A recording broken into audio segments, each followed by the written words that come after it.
My wife, Alice, was upstairs in bed, dying of cancer, but she insisted we put out candy for Halloween. She hoped to sit by the window and watch the kids in costumes roaming in packs along the streets and coming down our walk. It made me nervous, her pushing herself out of bed like that, and I didn't like the distractions at the door, but anything to take her mind off things was worth it. After a few clusters of kids had come to the door, I brought tea to Alice, and sure enough, found her in the chair by the open window. The IV line running from a stand by her bed into her arm was hopefully buying us more time. She smiled when I placed the warm mug in her hands, but kept her attention outside. We were only in our late 20s. We had been married 4 years, and the last thing we expected was to have our time together cut so short. A large group of kids were turning down our walk, and the doorbell would ring in a moment, but it was the direction of my wife's attention that caught my eyes. A solitary child, or what I assumed was a child, standing across the street, watching our house from the window of a stately oak tree. Have you ever seen something mundane and otherwise normal that completely unnerves you for no apparent reason? For example, you might be driving through town, thinking about nothing in particular, when an alley you pass makes your blood run cold. No reason, just something about it. You might wonder if a terrible thing had once happened there, or perhaps, if you believe in premonitions, you might speculate that something terrible was destined to happen there at some point in the future. There's just a feeling. I got that feeling looking at the small silhouette across the street. My instinct was to close the window, coax my wife into bed, and turn off the porch light after this group of trick-or-treaters. But the doorbell pulled me away. Moments later, I was letting Darth Vader and SpongeBob SquarePants, among others, take candy bars from a plastic bowl. I put on a false smile, waved to the parents standing on the sidewalk with a flashlight, and searched the darkness across the street for the mysterious little figure. At first, I couldn't spot it, but then I did. A tiny thing, barely visible. My hair stood up on my arms when I realized it wasn't watching us at the door. Its gaze went up toward the window, where my wife sat. When the group of kids left, I closed the door and considered turning off the porch light, but Alice would notice, and I didn't want to upset her. So I went into the kitchen and started cleaning up the dishes in the sink. I had a baby monitor turned all the way up so I could listen in case she needed me. I worried she would fall or have another seizure or a coughing attack. The doctors had been bugging us for a couple of weeks to move her to hospice, but I couldn't even begin to contemplate that. I despised the very word hospice, which implied giving up, and you never give up. There's always a chance as long as you don't give up. Before long, the doorbell rang. I grabbed a bowl of candy bars and opened the door, expecting another group, but what I saw stole my breath like a punch in the gut. Even now, I can only call it the thing. In the yellowish light of the porch, it was hard to see it clearly, like its dark flesh absorbed an unusual amount of light. Could this be a costume? Tumorous, reddish skin, a segmented body like an earthworm, tiny shriveled hands, a swollen neck like that part of the worm you put the hook into, a triangular head, something like that of a leech. At the end of an outstretched arm, it held a trick-or-treat bag. "Great costume," I stuttered. What are you?" The thing said nothing, just held the bag a little higher. "Well, okay, you can pick your own." I held up the bowl, but the thing made no move. I could feel my heart racing. Did I hear something from the baby monitor? The thing peered around me, trying to see inside. All I wanted to do was back up, lock the door, and turn off the lights. I chose a Baby Ruth bar, threw it into the thing's bag, then slammed the door. Before I could remember to shut off the porch light, I heard Alice shouting for me from the 3 speakers I'd set up in the living room, kitchen, and bathroom. I ran upstairs. Sure enough, she had fallen and lay beside the bed in pain. The IV needle was ripped out and blood trailed down her arm, drops of it reddening the hardwood floor. I picked her up. She weighed nothing now, and gently placed her in the bed. All she could mumble was, "I'm sorry, I'm sorry." She always worried about being a burden. I told her it was okay, of course, while covering her bruised legs quickly with the sheets. I used a red towel. The hospice people recommended red towels to soak up the blood on her arm. She had been pricked by needles so many times that her arm looked like a battlefield. It took me about 15 minutes to get her settled. I took her pulse, pulled the comforter up to her chin, then sat holding her hand. The nurse would be here tomorrow morning and would fix her IV line. Then, the doorbell rang again. Shoot, I should have hit the porch light. "I'm okay," Alice insisted. "Go take care of it." "They'll go away," I said. "Please, I like knowing kids are coming to the house." I would do anything to make her happy, and this was for some reason important to her. I ran down when it rang a second time, but when I opened the door, once again, the thing stood there. I stared, open-mouthed. It held a plastic Halloween bag out. The only object inside it was the baby Ruth from me. I felt my blood rising with anger. I wanted to chase it off, but I didn't want Alice to hear me.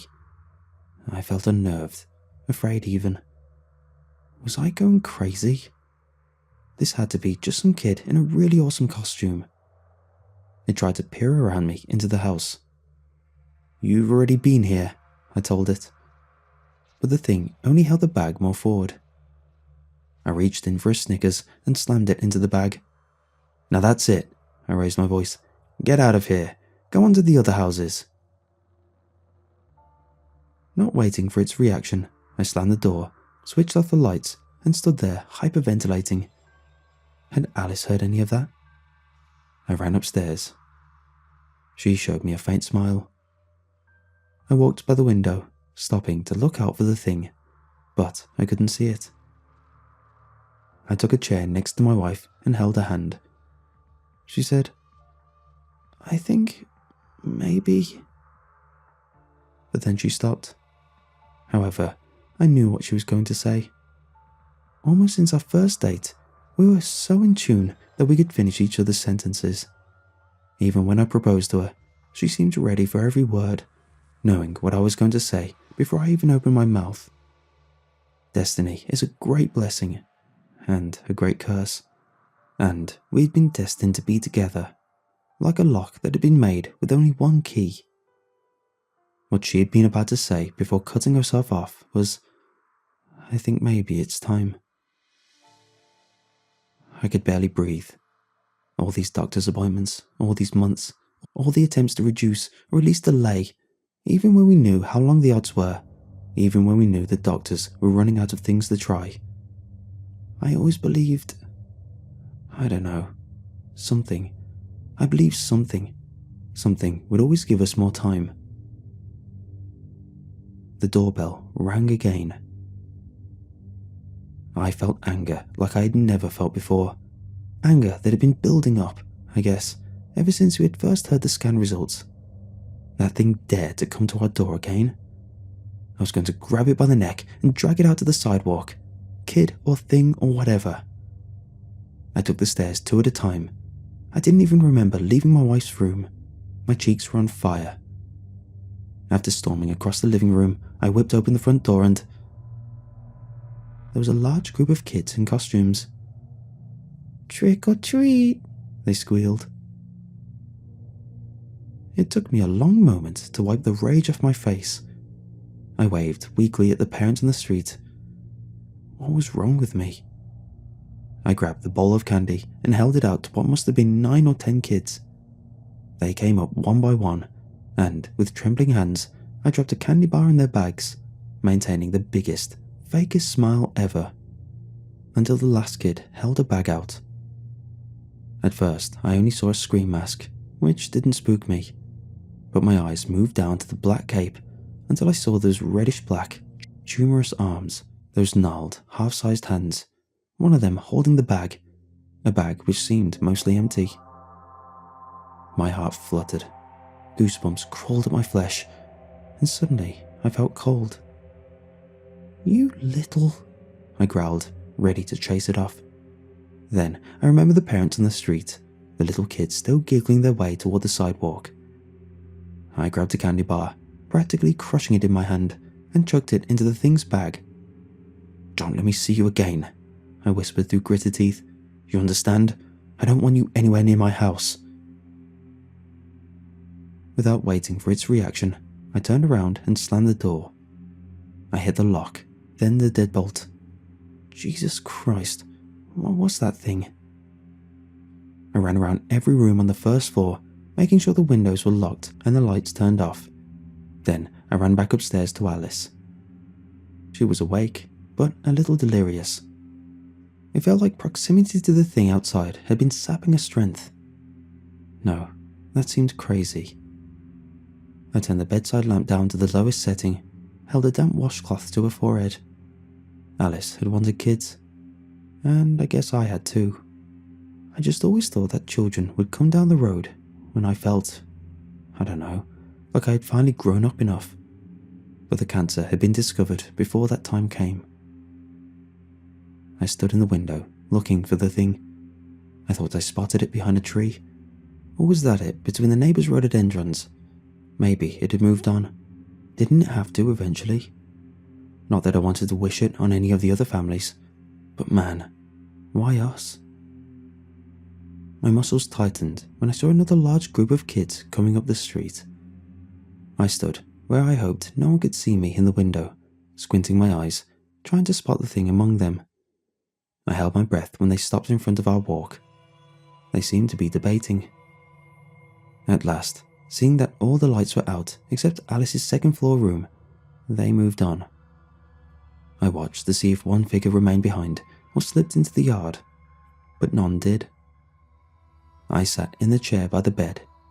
She looked at me, a moment of clarity.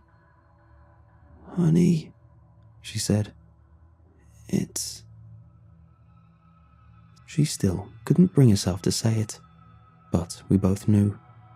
The truth about getting more time is that it's only worth it if the time is quality. But how do you know the threshold?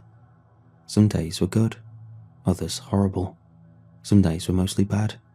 Yet there would be an hour here and there where we laughed together, watched a movie or played cards. Some days she even managed to read a few chapters in a novel. I took a brush and ran it softly through her hair, which always relaxed her. She drifted off to something close to sleep.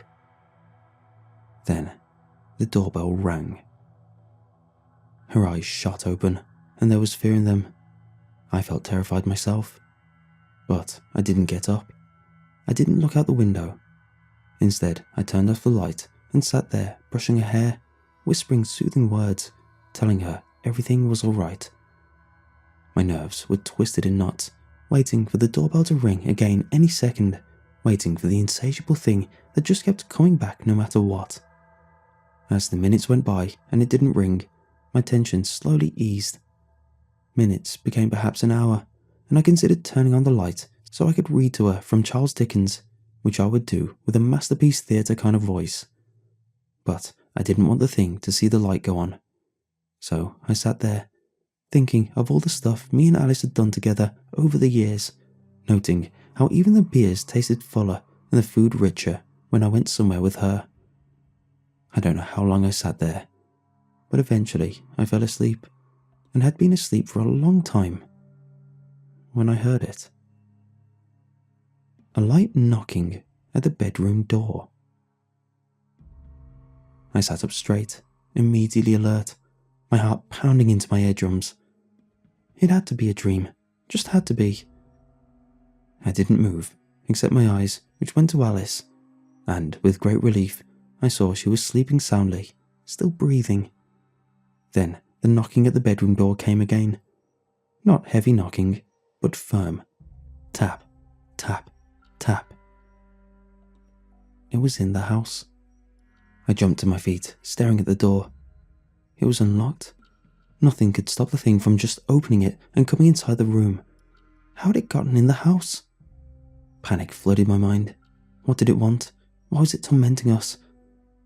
I started pacing, terrified it would knock again, knowing it might push open the door at any moment, horrified that Alice would wake and see it. It couldn't be a child in a costume. Just couldn't be. Why would a child only bother one home? It had been lurking across the street for who knows how long, then coming to our door over and over, apparently craving sugar, but only from our candy, even coming once in disguise. And had it harmed some child to get that costume? What the hell did the thing want? And then an idea came to me. An idea so irrational that I shuddered to think of it, hesitate to tell you about it. I burst into action. The first thing I collected was the bloody red towel. Then I went to the other side of the bed where a small trash bucket stood. Fishing through it, I found dirty bandages and phlegm-filled tissues, piled them in my arm. What else? I ran around the bed again and grabbed the brush, covered with strands of her fragile hair. Tap, tap, tap. The thing knocked again. I ran to the door, caught my breath for a second, then opened it. Sure enough, the thing stood there, no longer in the Scream costume, just a tumorous, reddish-black creature with the face of a leech, rows of tiny needle teeth visible within its mouth. It held out the bag. I stuffed the bandages and towel and brush into that bag. The thing looked down at the offering, sniffing. Then, seemingly satisfied for once, it turned away from the door. I closed it firmly, not caring where the thing went, and locked it. Alice stared behind me. I turned on the lamp. Her eyes were open and slightly clearer. "What was that?" she asked. "Nothing," I said. "Nothing to worry about." She reached for a water bottle and drank. I sat beside her on the mattress. "Can you read to me for a while?" she asked, leaning her head on me. "All night, if you want," I replied.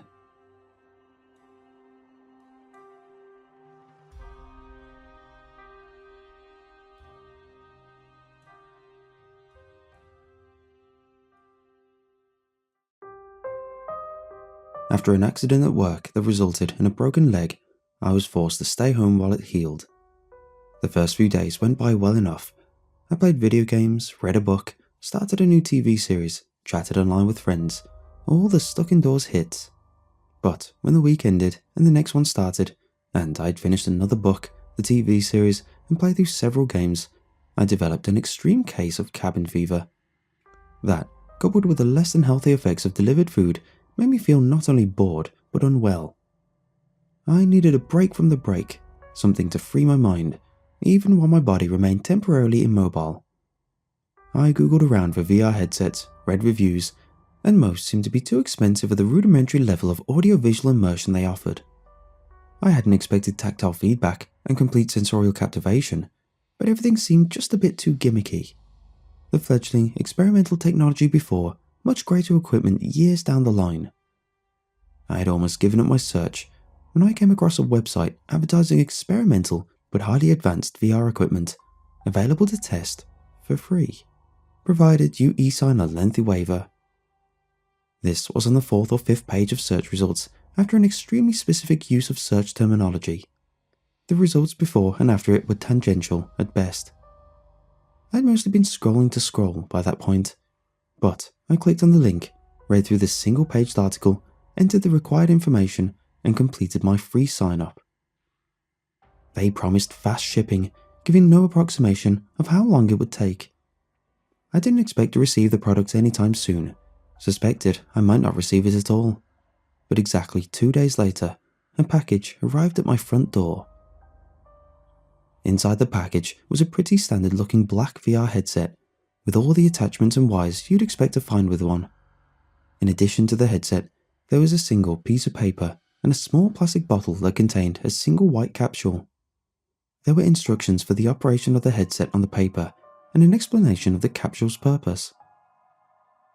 I'm not a medical expert, and the instructions weren't detailed in a way that explained the hows of the pill's effects clearly, but it essentially was meant to stabilize my body while I underwent the VR immersion.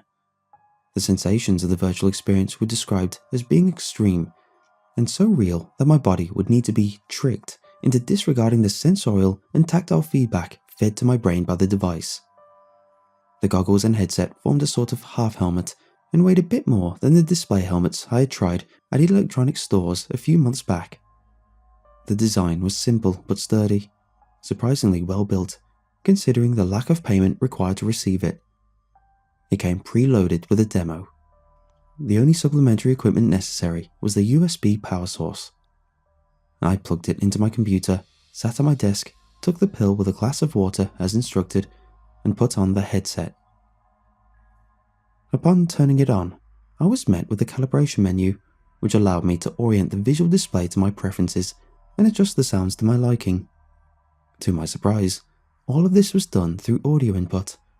I only had to speak the dimensions, levels, and degrees I desired, and the onboard computer adjusted the virtual space and stimuli accordingly. The preliminary adjustments were made within a boundless black area, overlaid by a three-dimensional grid for spatial awareness with various objects and humanoid dummies to allow for reference and collision detection. Even this rudimentary space was highly immersive. Once my preferences had been established and saved, I was transported to an actual play area, and my breath was instantly taken away. The simplistic orientation area was replaced by a highly complex, highly realistic, detailed environment. I stood on a great green hill, bathed in pleasantly warm sunlight that overlooked a gently flowing river. Immediately across the river was a small grove, through which a cooling wind swept, tossing the trees. In the far distance, a misty-peaked mountain range stretched across the horizon. Behind me, leading down the opposite end of the hill, was a small town.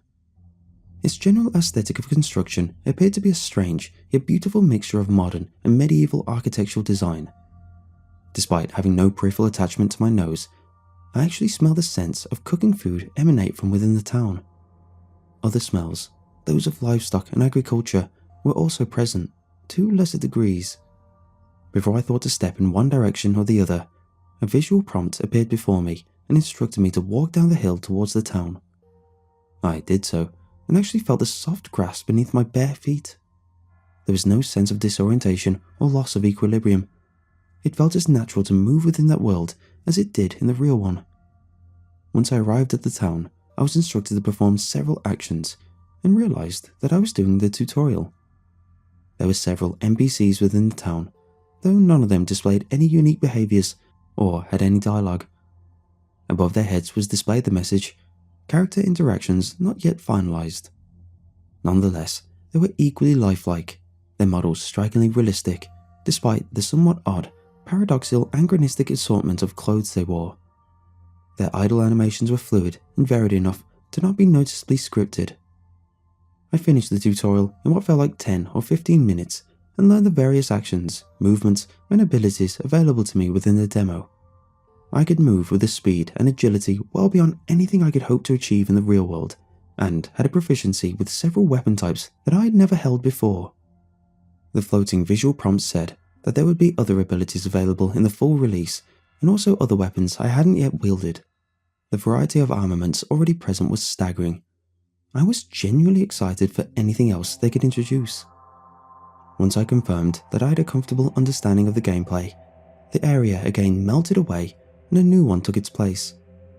I seemed to be in the same region, although placed in a different location. I saw the mountains to my right, curling around in the distance.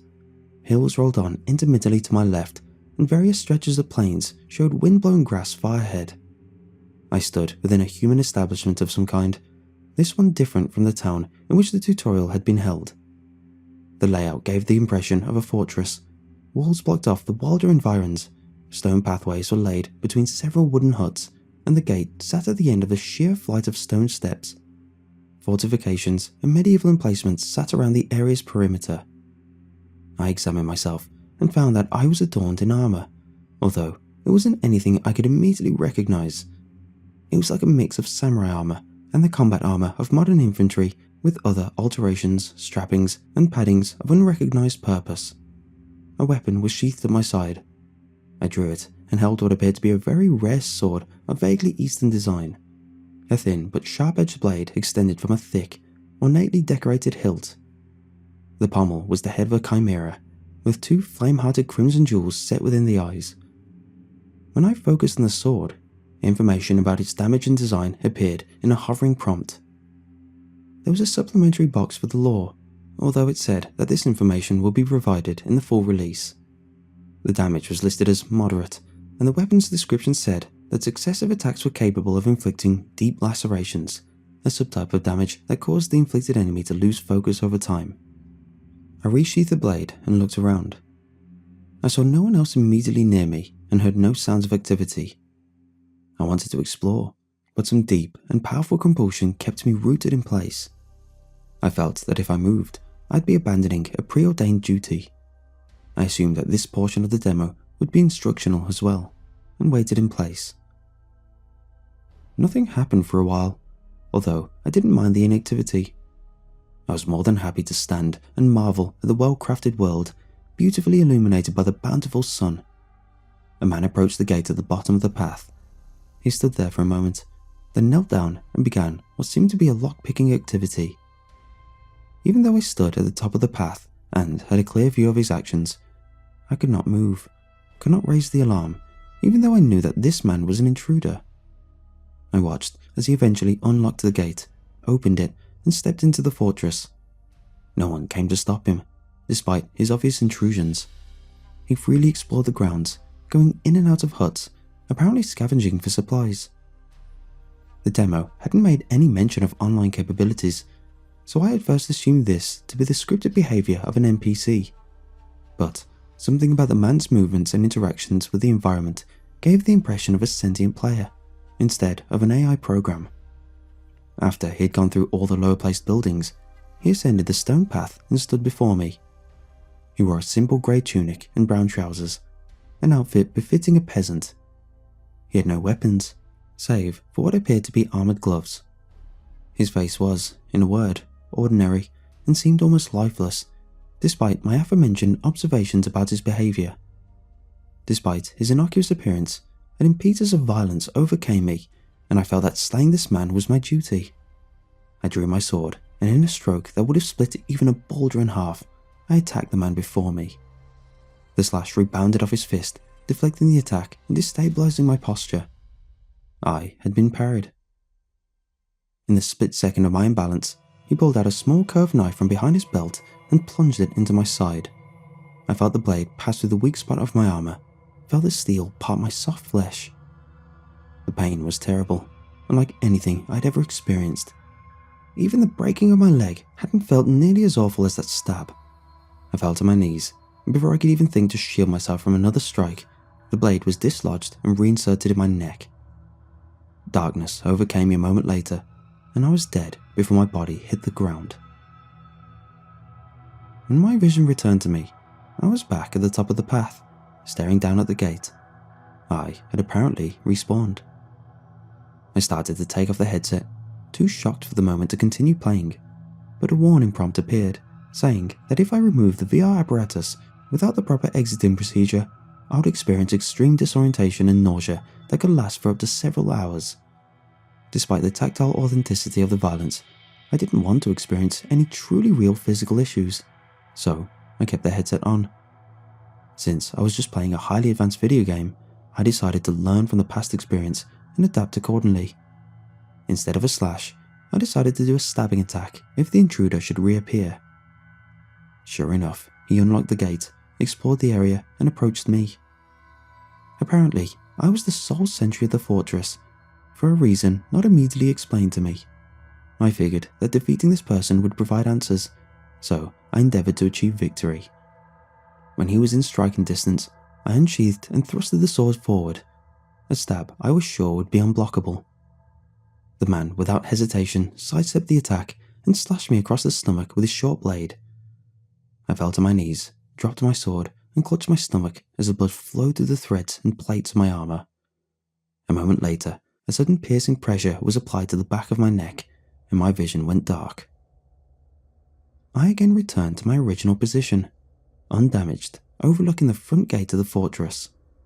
The pain had been wiped away, and yet the real me shivered at the memory of its agony. Not wanting to be defeated by what I was certain was a common enemy, I decided to think of a new plan. Slashing and thrusting had proved insufficient, so I instead decided to wait for him to attack, and then retaliate when an opportunity presented itself. I had no other weapons, only my blade. If I could not change weapons, I would need to change tactics. This time, he was different. He no longer wore the simple tunic and trousers. In fact, his appearance was eerily similar to my own. He was dressed in the same armor, which had aspects of both ancient and modern design. Instead of his armored gloves, he wielded a cudgel. His face, unobscured by any helmet, showed only an impassible resolve, an expression of acquiescence to a tedious task. I stood my ground, sword drawn, awaiting his approach. He stood immobile for several seconds, presumably waiting for me to strike first. Understanding that I was not going to make the first move, he raised his cudgel in a posture to strike. I tightened my grip on my blade, ready to block or parry his attack and strike swiftly. But rather than bring the cudgel down, he reached into a pouch on his belt with his free hand and quickly threw some kind of powder at me. The black dust clouded my vision and stung my eyes. I swiped blindly, expecting his subsequent advance, but my blows never connected with anything. A moment later, I felt a blade slice across my throat and then stab quickly into my side. I died, blind and in unimaginable, visceral pain. The world reset, the pain ebbed, the memory of death lingered, terror mounted. Even in the game world, my hands trembled at the inevitability of my digital death. No matter what I tried, the intruder slayed me. Knowing that I only had a few moments before his arrival, I surveyed my surroundings, hoping to find something which could lend assistance or give the upper hand in my eventual confrontation. Only the useless objects of environmental decoration were present, nothing of value within my reach, nothing I could use as a combative tool. Grounded in place, immovably stationed, I could only await the blade-begotten doom. He appeared again, clad in the same armor, but somehow more intimidating, as if he possessed some inner power or had grown in an imperceptible but potent way. Instead of a cudgel, he carried a massive warhammer held with both hands. I knew I would have no hope in blocking such a weapon with my blade. With fear poisoning my heart, I did the only thing I hadn't tried yet. Speaking to him. I called out, hoping there would be some sort of peaceful dialogue option with which to de-escalate the violence, but he didn't heed my words, didn't acknowledge them at all. Before I could assume a posture of defense, the hammer collided with my skull, and though the pain was beyond agony, it was short-lived. I again resumed that virtual life prior to his arrival. I died 6 more times. With each time, he was different, changed in a slight way. By the 3rd time, I realized the truth, that I was being farmed, killed for experience. He would level up almost each time, or had purchased or scavenged more lethal weapons and tools with each round. On the 6th time, I was bombarded by some sort of magical and caustic element, spewed forth by a bone-forged scepter of some kind. The substance or energy burned through my armor and melted my flesh, killing me in a slow, excruciating death. The intensity of pain was too much. Ignoring the warnings, I removed the headset and returned to the normal world. Ejecting myself from the VR immersion was just as shocking as the game warned. I instantly vomited, emptying my stomach onto the carpet. Despite the stains and the smell, I did not try to redirect the projections to a less absorbent surface. I could do nothing but retch and cry, like a child prematurely thrust from the wound into the outer world, overloaded by unfamiliar sense impressions. When I eventually settled down and regained something of my composure, I gathered and placed all the VR equipment into the original packaging. I was done with the game. The experiences were dreadful, painful and terrifying. My tireless adversary only grew stronger with each visit, whilst I remained pitifully outmatched, unfairly underleveled. Once I'd packed it all up, I went to the bathroom to wash myself off. I removed my shirt because droplets of vomit had landed on it. The shocking image reflected in the mirror made me lose my balance, and I barely managed to right my crutches before toppling over. Several scars were presented across my body, scars that hadn't been there before. The wounds that left them were savage, and even though I'm not a medical professional, I knew by their appearance alone that they would have been lethal had they been inflicted in the real world. My heart and mind were duly overcome with a black terror as I realized that each scar corresponded to a wound sustained within the VR game. I remembered each vicious strike, each brutal blow. I returned to the living room where I had left the package. I turned it over to examine every surface and even unpacked the contents, but found no information regarding returns, no return address. I went to the website I had ordered it from, but was met with only the initial sign-up screen. There wasn't even an option to provide feedback for my experiences with their device. I didn't dare put on the machine to search for such an option in-game. I wasn't willing to risk re-experiencing the horror and trauma of being slain by that merciless foe. I burned it all, even the packaging. If I could not return it, I would see it destroyed. I know I wanted an immersive experience to take me out of the dullness and tedium of my recuperation, but that game was far beyond anything I would have wanted, far too realistic to derive any sort of enjoyment from it. Something should remain within the realm of fantasy.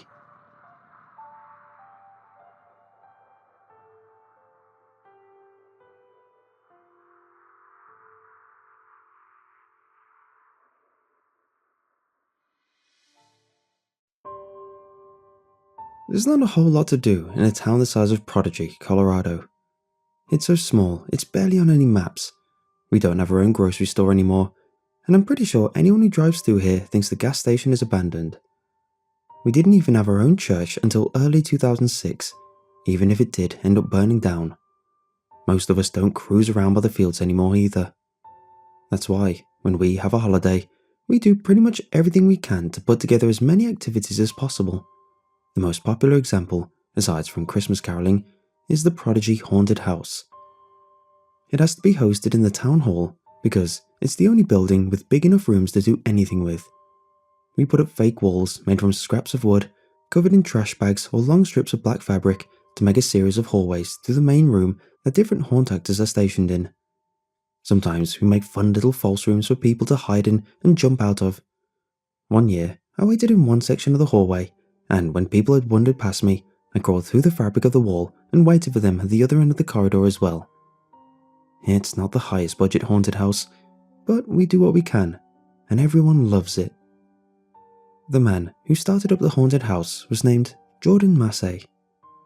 He was in his late 30s, and at one point was the principal of Tenwood High School. He stopped working there in probably 2016 when his wife had triplets. He was a pretty good friend of my dad, so I spent a lot of time around him growing up and felt like he was part of my family for a long time. He spent a lot of time and effort making sure the haunt ran smoothly, because it was particularly important to the teenagers and young adults in Prodigy and Tenwood that he spent a long time supervising. The thing about it is that the haunted house doubles as a charity drive, and all the money gets donated to the schools in Tenwood. I worked as an actor in the haunted house for 4 years, starting when I was 15 years old. The age didn't really matter, because it was a kind of an anyone who can pitch in is welcome situation. Besides, I had pretty much begged Jordan to let me be in it. I loved horror, and had an increasing fascination with special effects makeup and costuming, so finally being able to be part of the haunted house was practically a dream come true for me. My best friend, Oliver, who has been with me through everything, decided to do it with me. We figured it would be more fun, and pretty cool, to do something together. The first year was incredibly fun. Oliver and I got a whole section all to ourselves, and we spent all of our free time after school making the props and planning our costumes and our scares. We went with an Exorcist theme, which is part controversial and part very popular, because I dressed up as a nun and Oliver pretended to be possessed. The 2 years after that, we constantly tried to up our game. I even learned how to backbend and crab walk during our 3rd year. But that's not really why I'm telling this story. I'm telling this story because during the 4th year we worked there, something else was working there too. Let me first explain that in all the years I've ever visited or worked in the haunted house, none of the patrons were ever injured. The only people who ever ended up with bruises were us, the actors, from falling to the floor and flying around or running into walls. Once or twice we got kicked in by someone who was scared and startled, but it happened rarely. No one who ever went through the haunted house as a visitor had ever been seriously injured until the 4th and final year that I worked there. That final year, I was 19 years old. Oliver and I planned on doing a particularly fun, messy, cannibal-themed room. We were both stressed due to other circumstances in our lives, and a chaotic, unorganised bloody room seemed like it would be the most fun to set up, and the least stressful to plan and put together. Besides, the previous year, we had gone through a creepy doll/little kids room theme, and it hadn't felt quite scary enough, so we felt like we needed to step up our game. This particular year, a lot of the older teenagers who had helped out previously had moved away for college, or just couldn't make it on the nights we were running the haunt because of their jobs. We were a little desperate to make sure we had enough people, so a few weeks before we started setting up, we put out some flyers in Tenwood and Matlock, the two nearest towns to Prodigy. Some of the people I worked with were a little worried about working on something so important to the town with a bunch of strangers, but the rest of us thought it would be fine. We figured that we would just have to be a little more strict and make it a point to communicate with the new workers better. We had a good amount of applicants, though we had to turn a few people away, mostly for being too young. Either way, the haunted house was going to be in full swing, and we were all set to work with costumes and props. We even planned on a few extra people to be roaming around within the walls of the haunt to add some extra, unpredictable scares. There was a classic killer clown room near the front to start it off, an asylum-themed room, a hallway lined with metal cages that had been built and donated a few years back that held some zombies, and a bunch of smaller, single-actor scares lining the hallways. On opening night, everything, for the most part, was going fine. Oliver and I were having a blast. People were enjoying coming through the haunt, and we had raised a lot of donated money on just our first night. We were going to be exhausted, but that was always completely worth it. We had a few issues with one of the walls, essentially collapsing in the middle of nowhere and nearly falling over Jordan, but it was fixed quickly enough. We were less than an hour away from our closing time, which was 1 AM, when a teenage girl named Daisy Beck passed out, right in the middle of the haunt. We had to call an ambulance, which came all the way from Matlock, and she was carried out on a stretcher. Later, word got around that she had apparently passed out from a combination of severe dehydration and heat stroke. It was confusing, to say the least. Daisy had gone through our room before she fainted, and she'd been absolutely fine, and everyone else in the haunt thought it was a little too cold. For the most part, we all passed it off as a one-time incident, thinking she'd just been ill before she came into the haunt, and the scares just got to her. She did refuse to talk to anyone about it though, and she never came back through the haunt. The second day the haunt was open, a heavy strobe light fell from the ceiling and clipped Stephanie Grant in the shoulder while she was working. She was lucky. She'd been standing directly under it for most of the night, and had only moved to reach for a water bottle while the room was empty. If she had been a few inches to the left, it would have landed on her head. She was sent to the hospital, and the next time I saw her, her entire shoulder was bruised, and she had to wear a sling. The night it happened, when the haunt was shut down and the only people left were the workers, we gathered around the fallen equipment and tried to figure out how it could have fallen in the first place. We'd always taken multiple measures to make sure heavy things like lights and props were secured, and we couldn't explain how one single strobe light had just slipped off the wooden beam at the ceiling that it was bolted to. Stephanie had to drop out of the haunt that day, and we all understood. She still came by and hung out with us before and after the actual haunt. I think she was really upset that she couldn't participate. When we were turning off all the lights and machines to leave, Jordan managed to burn himself on the fog machine. His hand was bandaged for the rest of the week. On the third day, I talked to Oliver. We were reorganising parts of our room, trying out a layout that was a little bit different. Sometimes, working in a haunted house was a bit of a guessing game. Most of us played it by ear and adapted to scares that worked better, even if it meant abandoning things that we originally thought were really good ideas. It was some time in the morning, and we thought we were alone, so I just started talking. I explained how I was absolutely positive that something weird was going on. Daisy passing out, one of the walls nearly collapsing, the light falling on Stephanie.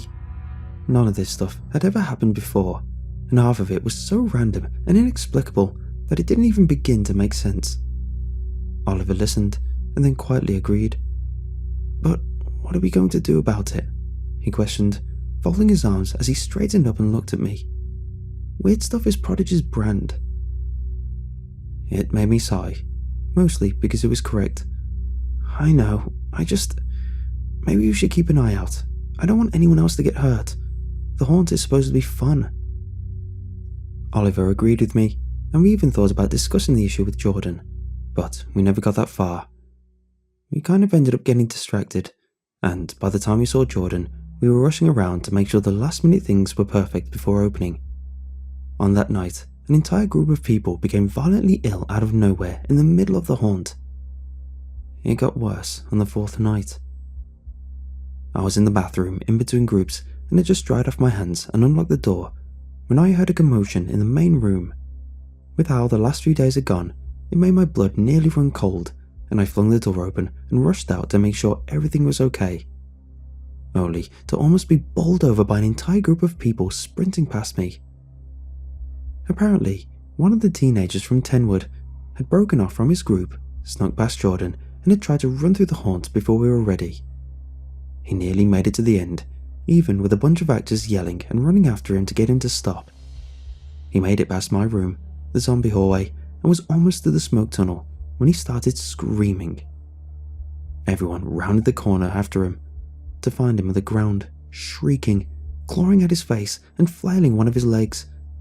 The other leg was bent sideways at the knee, absolutely mangled, flopping against the ground with a series of sickening sounds as he thrashed. We had lost our line of sight with the kid for maybe 2 seconds. The sound, the sight of his broken leg just floundering like that, made one of the girls throw up. 2 of the older men who helped run the haunt along with Jordan, Dom and Frank, rushed forward to get the kid to stop thrashing. I whipped my phone out and dialed 911 as fast as I could, turning around so I wouldn't have to look at that leg or the girl vomiting anymore.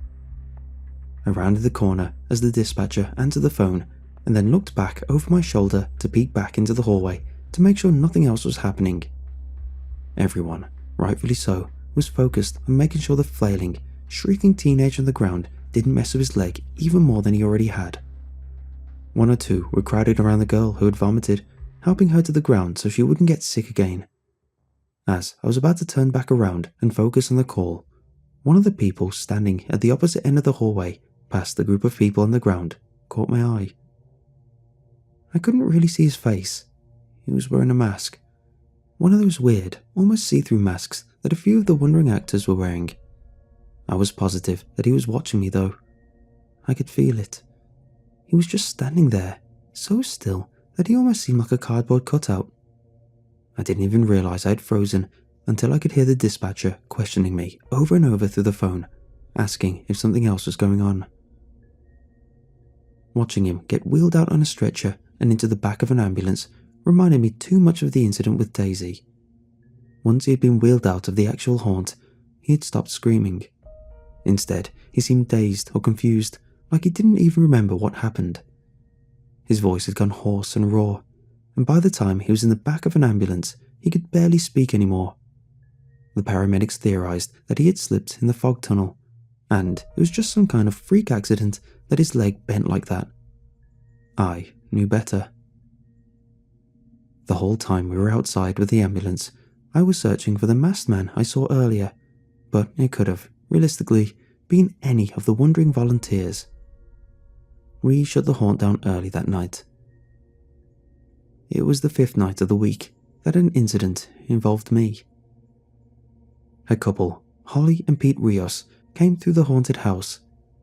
I used to babysit for them. Holly was an elementary teacher over in Tenwood and Pete worked in maintenance. They were, by all accounts, a very nice couple, and they'd gone through the haunt once already on the first day. I saw them at the gas station only a day after they had gone in for the first time.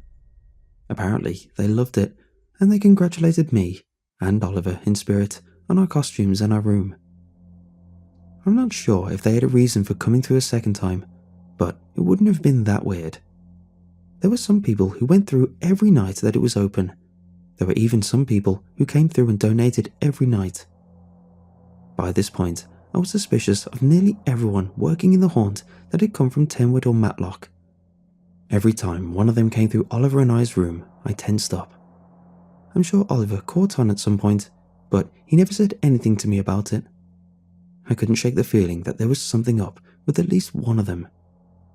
We had never had problems with the haunt until this year, and the only thing different about this year was them. The only problem was that I couldn't rule any of them out, so I just had to watch everyone. Pete and Holly got to our room where Oliver and I were crouched in a messy pile of fake gore. Typically, I would stand, stare at the visitors for a bit before turning, backbending, and walking backwards at them to essentially chase them out of the room while Oliver did his thing behind me. Because we were placed in the middle of the haunt, people were usually already pretty scared before they got to our room, which at first seemed pretty calm compared to the others that were filled with strobe lights and screaming people. 2 of the volunteers from out of town had wandered in front of our room to do their scares, so I was keeping an eye out on every visitor who came through for any signs of something going wrong.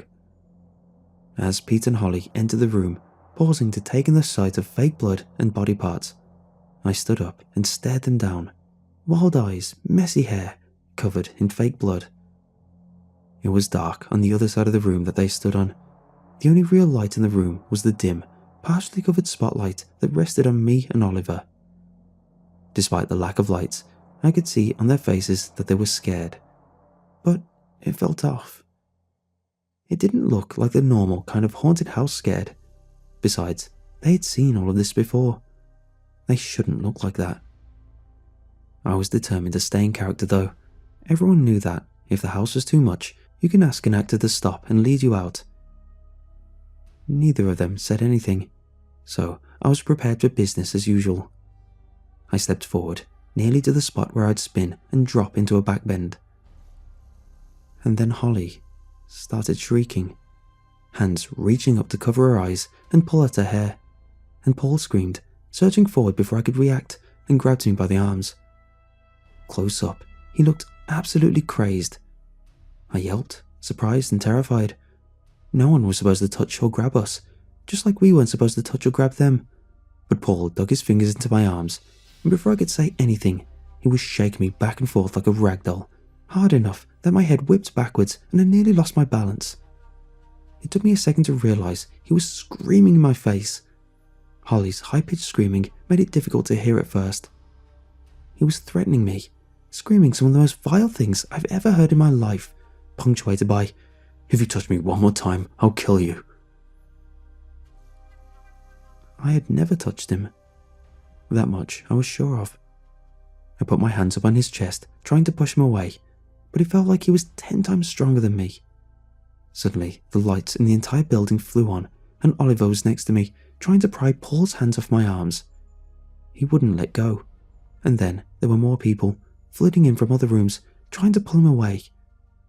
It took 6 people to pull us apart, and by the time I stumbled backwards and nearly fell to the floor, I had 4 crescent-shaped cuts on the inside of both arms from his nails.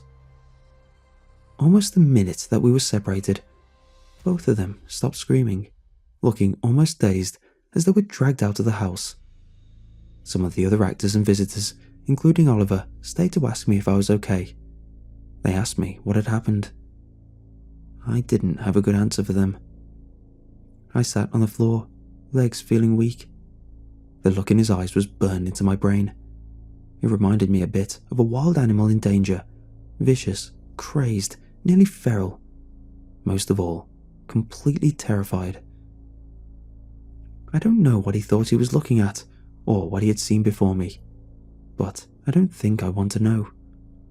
Oliver and the girl from the room next to ours, Emily Keller, helped me to my feet and walked me outside to get some air. I remember Emily telling me that someone had called the police and that they would be here soon. I was having trouble focusing, kind of zoning in and out of the conversation. "Don't worry," I heard her say as we got to the front door of the hall. "Jordan has Frank and Dom watching Paul and Holly on the other side of the yard. You won't have to wait near them." Oliver pushed open the door and the 3 of us stepped outside, and I was relieved to feel the cold air on my skin, which felt 100 degrees too hot all over. As soon as we were outside, Jordan found us. He tried to ask me what had happened, but I guess I wasn't giving him very good answers, because he finally decided to turn to Oliver and ask him instead.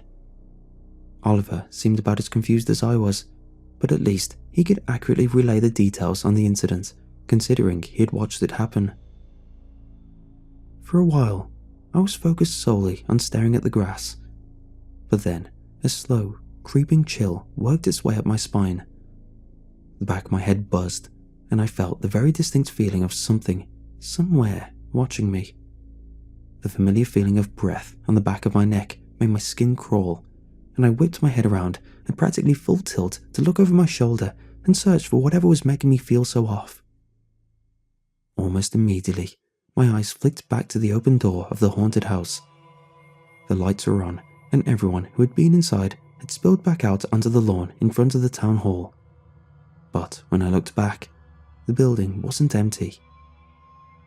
Just before the first bend of the hallway, standing back against the shadowed part of the wall, was a tall man. The same man. This time, he didn't have a mask on. When I looked at his face, he was already looking at me.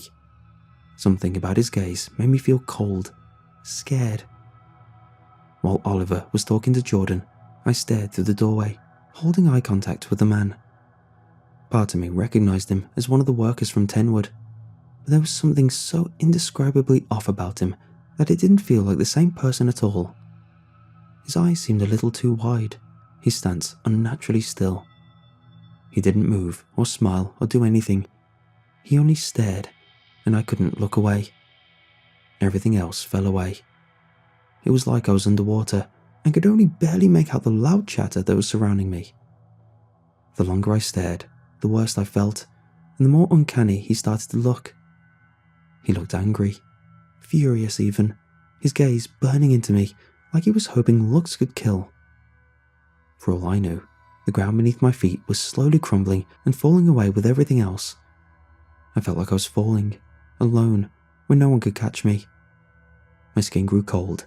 His eyes were so big, opened so wide they looked perfectly round, and he was still just frozen there. I couldn't stand it.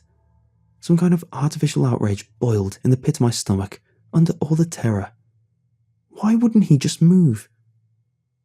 I don't know how long we stayed like that, him staring at me and me staring back, feeling every second more and more like I was going to implode. It felt like years. Eventually, I felt a hand on my shoulder, and Oliver shook me as gently as he could, careful of the tender, red areas on my arms, and I was yanked back to the surface. The sound all around me almost seemed too loud now, like someone had pushed a loudspeaker right up to my head after a long period of silence. Cut out of the inexplicable trance, I whipped my head around to look wide-eyed at Oliver and Jordan. I was vaguely aware of Oliver asking me if I was okay, and Jordan giving his jacket because I was shivering. But with the sound of my blood rushing my ears and the terrified adrenaline pumping through me, he sounded far away. I whipped my head back around, about to explain that there was something staring at me. But there was nothing inside the house. The door wasn't even open.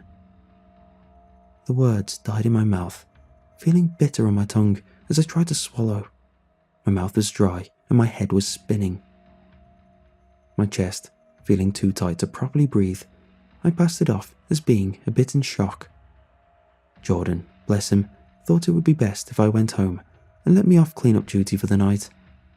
Oliver offered to take me home so I wouldn't have to walk, and I snatched up his offer immediately. Jordan told us he would tell the police to come to my house if they wanted to question me, and send us on our way. I barely remember any part of getting into Oliver's truck or getting home. I do remember that Oliver stayed the night at my house with me and made me my favourite kind of tea while the police were sitting in my kitchen in order to question me. I'm pretty sure I was still covered in fake blood and wearing my costume while that happened. I told the police I didn't want to press charges. They told me that it sounded like a targeted attack, since Paul and Holly had apparently been fine up until they came into our room, and Paul had only tried to attack me. I didn't know how to explain it to them, so I simply repeated that I didn't want to press charges. They wrapped up and left shortly after, and I didn't go back to the haunted house for the final 2 days that it was open. This year, Jordan asked if I would work at the haunt again. Oliver was doing it, and even Logan was going to get in on it. I didn't have to think about it before I said no. If they needed help setting up, I could come around and help with that, but I wasn't going to be anywhere near the haunted house while it was running. I don't know if I'll go back ever again, even if the accidents stop occurring. In hindsight, I wish we had listened to the people who were cautious about sending out flyers a little bit more. I think whatever was there fed off the chaos and fear, or maybe just like causing it. We should have known that announcing an event like that in a place like Prodigy would invite something less than savoury.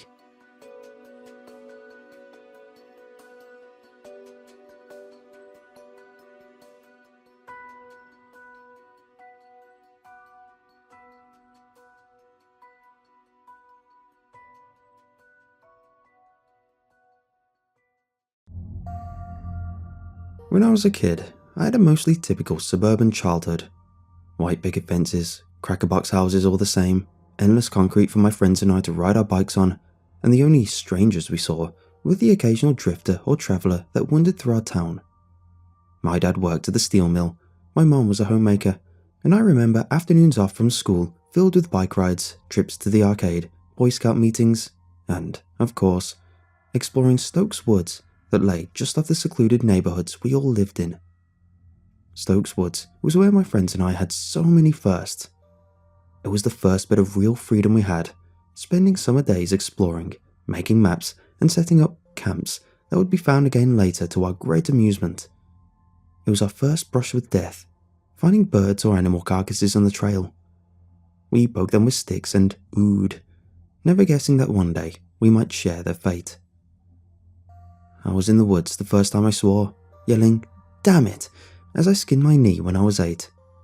I was in the woods the first time I saw a naked woman, the glossy pages of Terry's dad's Playboy held gripped in my sweaty hand as we sat around a campfire when I was 11. It hosted my first camping trip and was the first place I was allowed to camp alone. Well, with Terry and Reggie at least. It was also where we found the treehouse. The treehouse was a relic of kids gone by. It was in a big old tree set into a clearing, a fire pit dug in its shadow, with a dumbwaiter to pull things up and a rope ladder to climb up through the trap door. It had been built in pieces, and there was a wall inside with the signatures of kids who had added to it. When we came across it one afternoon, our 9-year-old eyes growing wide with wonder, we knew we had found something special. Over the next few weeks, we replaced the rope ladder, cleaned out the fire pit, replaced the rope on the dumbwaiter after a disastrous incident that sent our stuff spilling 20 feet to the ground. We painted it too, finding some paint at the junkyard and painting the faded treasure in a wash of purple and browns and golds. We added a bike rack, again with wood from the junkyard, and the easy trip to and from the yard made me believe that the treehouse may have been constructed from things they found in the junkyard. We asked Old Man Macy, the caretaker, and he said that kids had been coming and going for years, taking stuff for projects in the woods. He was glad it had been put to such good use. We had been playing and camping and using the treehouse for a couple of years when Terry suggested a Halloween sleepover. "It's on a Friday. We can camp out in the treehouse, eat candy, and tell scary stories." I thought it sounded like a great idea, and my parents agreed. This may sound weird to some of you, but the town we lived in was very rural, and crime was almost non-existent. Our town had a population of around 1,200. Besides the odd traveller that sometimes blew through, you knew your neighbours very well. We had camped in the woods for the last few years, and the Boy Scouts had taught all of us how to camp safely and not burn down the woods. That night, we all hit the streets as soon as the lamps came on, pillowcases in hand, and embarked on a sweet journey. We had a theme, as we always did, and we were all dressed as Avengers when we went out to trick or treat. I was Hawkeye, bow slung over my shoulder and cheap mask covering my eyes. Reggie was the Hulk, body painted green with absurd foam Hulk hands on his real hands, and Terry was Captain America, his store-bought costume topped off by a trash can lid shield he had painted a star on. We moved from house to house, striking poses and delighting adults as they filled our pillowcases with candy. By the time the porch lights started going out, we had bulging sacks ready to burst from candy. We stopped at our home, dropping off a little excess candy and getting our camping stuff, and told our parents where we were going. My mom kissed me goodnight and told me to come straight home if there was an emergency. And with that, we set off. We walked the familiar trails into the woods, backpacks and bulging candy sacks weighing us down, and the night was lit by a full and ghostly moon. Reggie and I talked excitedly about the candy, wanting to tell ghost stories as we ate it, but I kept getting distracted. I could swear there was a noise out in the woods, a bird or a high-pitched wind, and as we moved towards the treehouse, it seemed to follow us. The other two were oblivious, but the sound made the hair on the back of my neck stand up. We came to the treehouse at long last, and in the full light of the moon, it looked ghostly and strange. Once we were safe inside the treehouse, lanterns on and candy spilled onto the floor, I began to feel at ease. This was our sanctuary. Nothing bad could happen to us here. We were children who had yet to experience loss or real trauma, and we were secure in the knowledge that no matter how bad it got, our parents would still protect us from anything. We were foolish, but children are supposed to be foolish, I guess. Reggie was halfway through one of the full-size candy bars the Hudsons had been giving out when Terry suggested we started ghost stories. Terry loved scary stories, and he usually had a good collection of them from the internet or wherever. Reggie pulled a beanbag chair over from a corner, and I drug a chair over so we could group up around the lantern. Normally, we would tell our stories around the fire pit, but I think we all sensed that tonight it was better to be inside. Halloween was unique somehow. Best to be inside after dark. Terry brought the flashlight up under his chin, tilting the light knob down on the lantern, and grinned at us ghoulishly.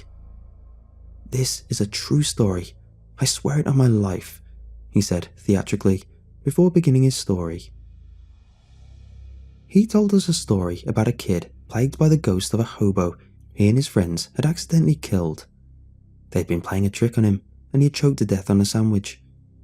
After he died, the boy kept seeing him around, in windows or on street corners, but his friends wouldn't believe him. Then, while the boys were at a sleepover, the ghost struck. I found myself distracted as he told the story though. The wind blew against our treehouse, creaking it in the branches of the old tree, but beneath the wind was a sound. A whistling coming from outside, a high-pitched keen that was not altogether tuneless. As I listened to it, it almost seemed to move through the surrounding trees as Terry wove his story. Terry came to the climax of his story, the boys and his friends dying badly as he escaped the sleepover and ran back to his home. The ghostly hobo dogged his heels, screaming his name as he chased him through the quiet streets, and the boy had made it home and slammed the door in his rotting face. He had leaned against it, safe at last, but as the banging began, he remembered one important fact. His parents were gone, Terry said, grinning in the flashlight beam. He might have made it home, but he was still at the mercy of the ghostly apparition. Terry told us how the door had bowed inward, the ragged hands pushing the wood like wax paper, but I felt my attention dragged away again. I could still hear the whistling again, closer now, and I could swear there was another noise too. Rustling leaves maybe, or leaves cracking underfoot. Was someone outside our treehouse? And as Patches pushed at his door, trying to catch him, the boy snuck out of his window and disappeared into the night, never to be seen again. Terry seemed to notice then that I wasn't really paying attention. "Oh, come on, that was a great story." Yeah, sorry, something was distracting me outside." Reggie looked quizzically at me. "What was it?" "I thought I heard someone outside moving around in the leaves." Terry turned to look at the bare window, and Reggie walked over to look out into the inky blackness. The moon cast an odd light over his face, but as he scanned the ground, it gave away no sudden surprise. He shrugged his already broad shoulders and returned to his beanbag chair. He reached for a candy bar and started unwrapping the silver foil. "Nothing there," he said after Terry, and I stared at him for a few seconds. Must have been the wind. Terry began another story about a shadowy creature that lived in a stairwell, but as he laid out the narrative, I could hear the whistling again. It wormed into my consciousness, spinning through the trees outside like a drunken bird. I could hear the leaves crunching again, the wind making them rustle like skeletal wind chimes, and suddenly I too wanted to go to the window and look into the night. I was trying to listen to Terry's story, but the more attention I tried to give to it, the more I heard the noises from down below. Terry looked miffed when I interrupted his story to go drag up the rope ladder. I latched the hatch and came back to find him with his arms crossed and an indignant look on his face. "You think you can do a better story? Well then, hotshot, have at it." He tossed the flashlight at me and I caught it by reflex. I thought about it for a moment and realised that I did have a better story I could tell. Maybe by getting it out, I could alleviate the fears that had been consuming me. I was ruining my Halloween campout for what? Some noise outside the treehouse? It was probably just a raccoon or something that had been spooked when we arrived. My unease had given me the perfect story though. So these 3 kids were walking in the woods. They were going camping and were going to a familiar spot in the woods to set up. They left their homes at dusk, wanting to camp out under the stars in just their sleeping bags. Their parents told them that if anything went wrong, they could come home and sleep there. But the boys had done this 100 times and felt that they knew the woods like the back of their hands. They felt like nothing in the woods could surprise them. They were wrong. Terry sneered, but he sat close to the lantern and listened nonetheless. Reggie opened another candy bar, the story drawing him in as the stories almost always did. Reggie didn't really seem to like scary things. He was kind of a scaredy cat, but he liked the stories. He would sit and listen, getting more and more terrified, but always beg for another when you were done. They walked towards the determined campsite, talking animatedly about the s'mores they would make and the scary stories they would tell. But one of them kept hearing something as they walked. He heard the snap of a twig here, the crunch of a leaf there, and it made him wary. He told his friends, but they shrugged it off as nothing. It was late afternoon, the sun was setting, and animals were coming out to forage. They were probably just hearing animals moving around in the dry leaves. The 2 of them went back to walking, talking between themselves, but the third kept listening, kept looking over his shoulder to see what lay behind. Terry and Reggie were paying attention, Terry a little begrudgingly, but Reggie's eyes were large and starry as he listened. And as I told the story, I almost thought I could hear the leaves crackling outside the treehouse. The wind in the trees rattled the dying year's foliage against the limbs, and a low whistle could again be heard outside. It was tuneless and wafting, and as it warbled across my sanity, I knew just what was stalking these kids through the woods. He kept asking them to listen, telling them it was important, but they wouldn't listen to him. They kept walking and talking, and all the while, the crunching of leaves and the rustling of limbs followed them, getting closer and closer. The boy became afraid. The steps sounded large. One of the others finally turned to him and yelled at him, telling him to stop being stupid and just enjoy the trip. There was nothing out there. No one but him could hear it. He was being stupid. He needed to relax.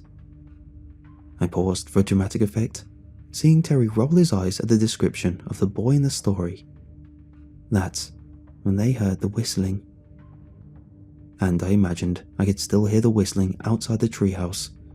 It was getting closer and closer as I told the story. Was the story drawing it in? Was I calling it to the treehouse? But by now, I couldn't stop myself. The story needed to be told, and I'd become a conduit for it. I would tell it to the end, even if the whistler came right up the tree after us. They all froze when they heard the whistling. This was no wind through the boughs of a tree. This was a tuneless, monotonous whistling that cut across the dying afternoon like suckle through wheat. It was behind them, seemingly on the trail, and they could hear it getting closer and closer. They began to make their way towards the campsite, walking a little faster, but all 3 looked over their shoulder now. They were all made uneasy by that whistling, and they wanted to put some distance between themselves and it. My friend sat forward, hanging on my every word, entranced by this new development. Outside, I imagined I could hear the whistling coming from just outside the clearing. They didn't talk anymore. They didn't laugh and they didn't joke. They let their feet take them ever onward, but the whistling followed them. The friend who had insisted it was nothing said that maybe they should speed up a little bit.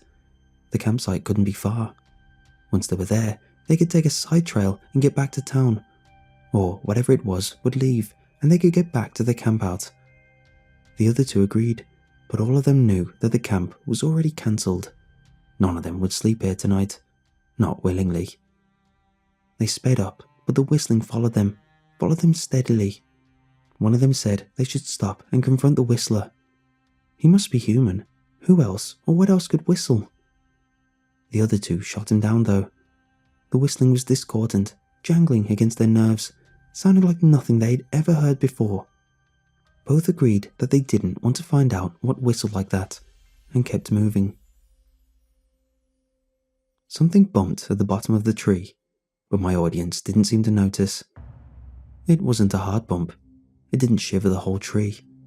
It felt more like an inquisitive tap, a gentle knock, someone trying to get our attention. I put it out of my mind, maybe the wind or something, and kept telling. They kept moving, deeper and deeper into the woods, all the time being chased by the whistling. They broke into a run, the campsite still not coming into view, and still the whistling grew closer and louder. The whistling took on a life of its own, rising and falling as its chaotic tune became less and less discernible. The children put their hands over their ears, the noise scraping across their minds like a rusty scalpel.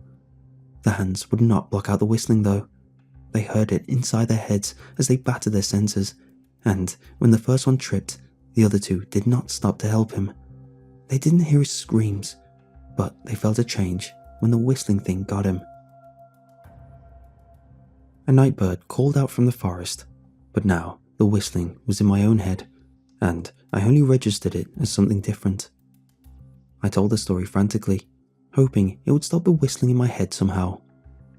They dropped their packs then and ran. They sprinted, flat out, knowing that the rail must be just up ahead. They would round the bend and there it would be. It would be there as it always was, and they could cut back towards town. It never occurred to them that the creature could just cut through the forest after them. The trail to town had a talismanic effect on them. If they could make it, if they could walk it, they would be safe. They ran, they wept, but the whistling followed them on and on. Their feet crunched against the leaves and pine needles, sounding like gunfire, but they hardly noticed over the eerie whistling in their heads. My two friends were leaning close now, the lantern making their faces look like jack-o'-lanterns as their eyes begged for the climax. And still, that whistling assaulted me, threatening to drive me mad. If they noticed it, they gave no indication. When the second boy fell, the first never noticed. He ran and ran, trying to outdistance the whistling, trying to get it out of his head, and when his friend was found, the whistling again took on a different tone. The lone boy ran and ran, hoping to outdistance the crazed whistling, knowing that his fate would be the same as his friend's. Some say he runs to this very day. Some say the whistling got him in the end. No one knows for sure. I heard the whistling abate a little. It didn't leave, but it did lighten slightly. I felt like crying as I came to the end of my story. Maybe I would be allowed to live where the boys had died. The search parties found their backpacks 2 days later, animals having worried them to get at the food. They found the campsite bare, no fire having been lit in weeks. But of the boys, they found no sign. No trace was ever found of the boys, not a scrap of cloth, not a footprint. They were never seen again, but the children in the area say that you can hear the whistling in the woods on quiet nights, and on those nights, it's best to stay indoors. The whistling takes all who venture too close, and the whistling will haunt you for the rest of your life, however long that is. That was when the whistling stopped. It stopped so abruptly that I wondered if it had ever been there at all.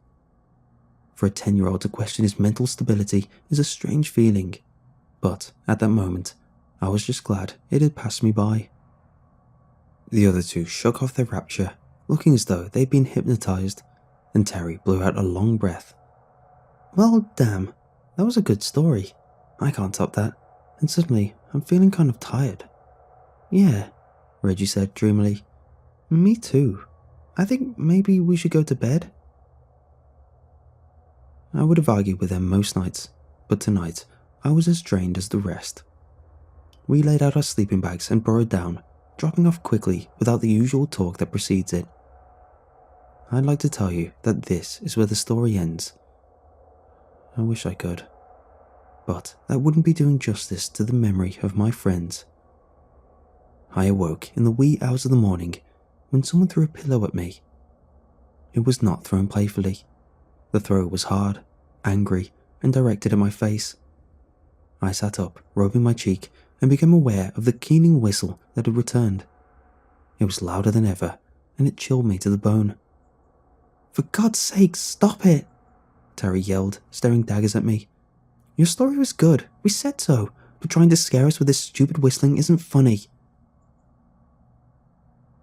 I heard someone crying and looked over to see Reggie in the corner with his hands against his face. The whistling was loud and discordant, just as I described it in my story, and it appeared that I wasn't the only one who could hear it now. Terry looked madder than I had ever seen him, and Reggie was clearly terrified after the story I'd spun. "It's not me, I swear," I told Terry. He glared at me for a few seconds before realizing that I was right. He moved to the window, and I joined him, trying to see the source of the whistling. Most nights, we would have seen nothing in the inky darkness, but under the light of the full moon, the yard shadowy but visible. As we scanned the yard, we could see little. The fire pit below, the logs we sat on as we toasted our marshmallows and wieners, the woodpile we had tarped against the rain. I'd almost decided to go check the other window when Terry gasped like a stepped-on cat. I looked and saw a man in a long dark cloak step out of the tree line. He was dressed in a dark grey cloak, a tall cowboy hat making him look almost 7 feet tall as it poked for the skies, and the toes of pointy boots poked from beneath the cloak. The wind seemed to loathe to touch him, but by the way he pulled the cloak around himself, you would have thought he was freezing. I could see a pair of eyes reflect the moonlight as he looked up at us and thought he must be wearing glasses. Of course, we could see very little under the cloak, but he made me very uneasy. The whistling seemed to be coming from beneath the cloak, and when it stopped, he began to speak, and I wished for the whistling again. His voice was raspy, pitched, croaksome, a dead man's pleading last words. "I'm so cold, boys. Might I take shelter in your treehouse for the night?" I shuddered, not knowing what to say. Somehow, Terry found his voice. "Go away. Our mother's told us not to talk with strangers. We don't know you." "Please, boys, kind boys, didn't your mothers teach you hospitality? Let an old man come in out of the cold," he pleaded. "No," Terry said and moved away from the window, as though the man might somehow leap through the window. The man didn't yell. He didn't plead. He just sat on the log beneath our treehouse and continued to whistle. The jagged chords wafted up into the treehouse, and I saw Terry shudder as he began again. He picked up a boot that had been part of my costume and went to the window to throw it at the man. Terry sent it sailing, but hissed when it didn't connect. As the whistling continued, he threw several other things, but the old man never seemed to be where he was aiming. Terry cussed loudly, reaching for the lamp. I wrapped my arms around it, begging him not to. "It's all the light we have, Terry, please." He tore it out of my arms, growling as it came free, and chucked it at the old man. It broke on the ground, shattering and fizzling with an electric pop, and the inside of the treehouse was darker for its passing. The whistling went on though. The man never seemed to run out of breath. Reggie began to rock in the corner, sobbing loudly as the man whistled and whistled below. Terry screamed at him from the window, his rage never ending, as I covered my ears and tried to keep the threads of my sanity together. It seemed to last for hours, for days, and as I sat with my eyes closed, I prayed it would end. When I heard the floorboards creak, I opened my eyes. I saw Reggie standing by the window, his foot already on the ledge. "Reggie?" I breathed, half getting up. "What are you doing?" Reggie looked at me, snot runners creeping down his face. His naked face looked tortured, tears cutting lines down his dirty cheeks.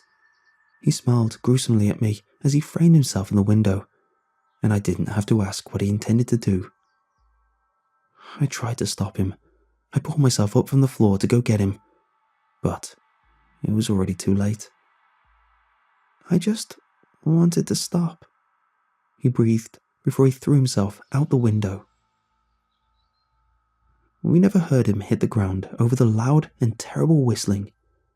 Terry stormed over to the hatch and had unlatched it before I could throw myself across it. "What are you doing?" I breathed. "What do you think I'm doing? I'm going to go do something about this guy. He's an adult, Terry. You can't do anything to him. Get out of my way. I'm going out there." "He's scary, Terry. You shouldn't go out there. You'll end up like Reggie. Terry kicked me, sending waves of pain through my gut, and I rolled off the trapdoor. I heard him throw it open and toss the ladder down, descending in a shrieking rage as he made for the whistler. As scared as it had made Reggie, the whistling made Terry a furious juggernaut. I drew myself up, my ribs hurting, and hobbled to the trapdoor. I looked down before closing it, and gasped in horror against my throbbing chest. The man was at the bottom of the ladder. His face was still hidden by the cloak, his eyes a glittering twosome amidst the swirling dark void. And I could see thick red fluid around the collar of the cloak.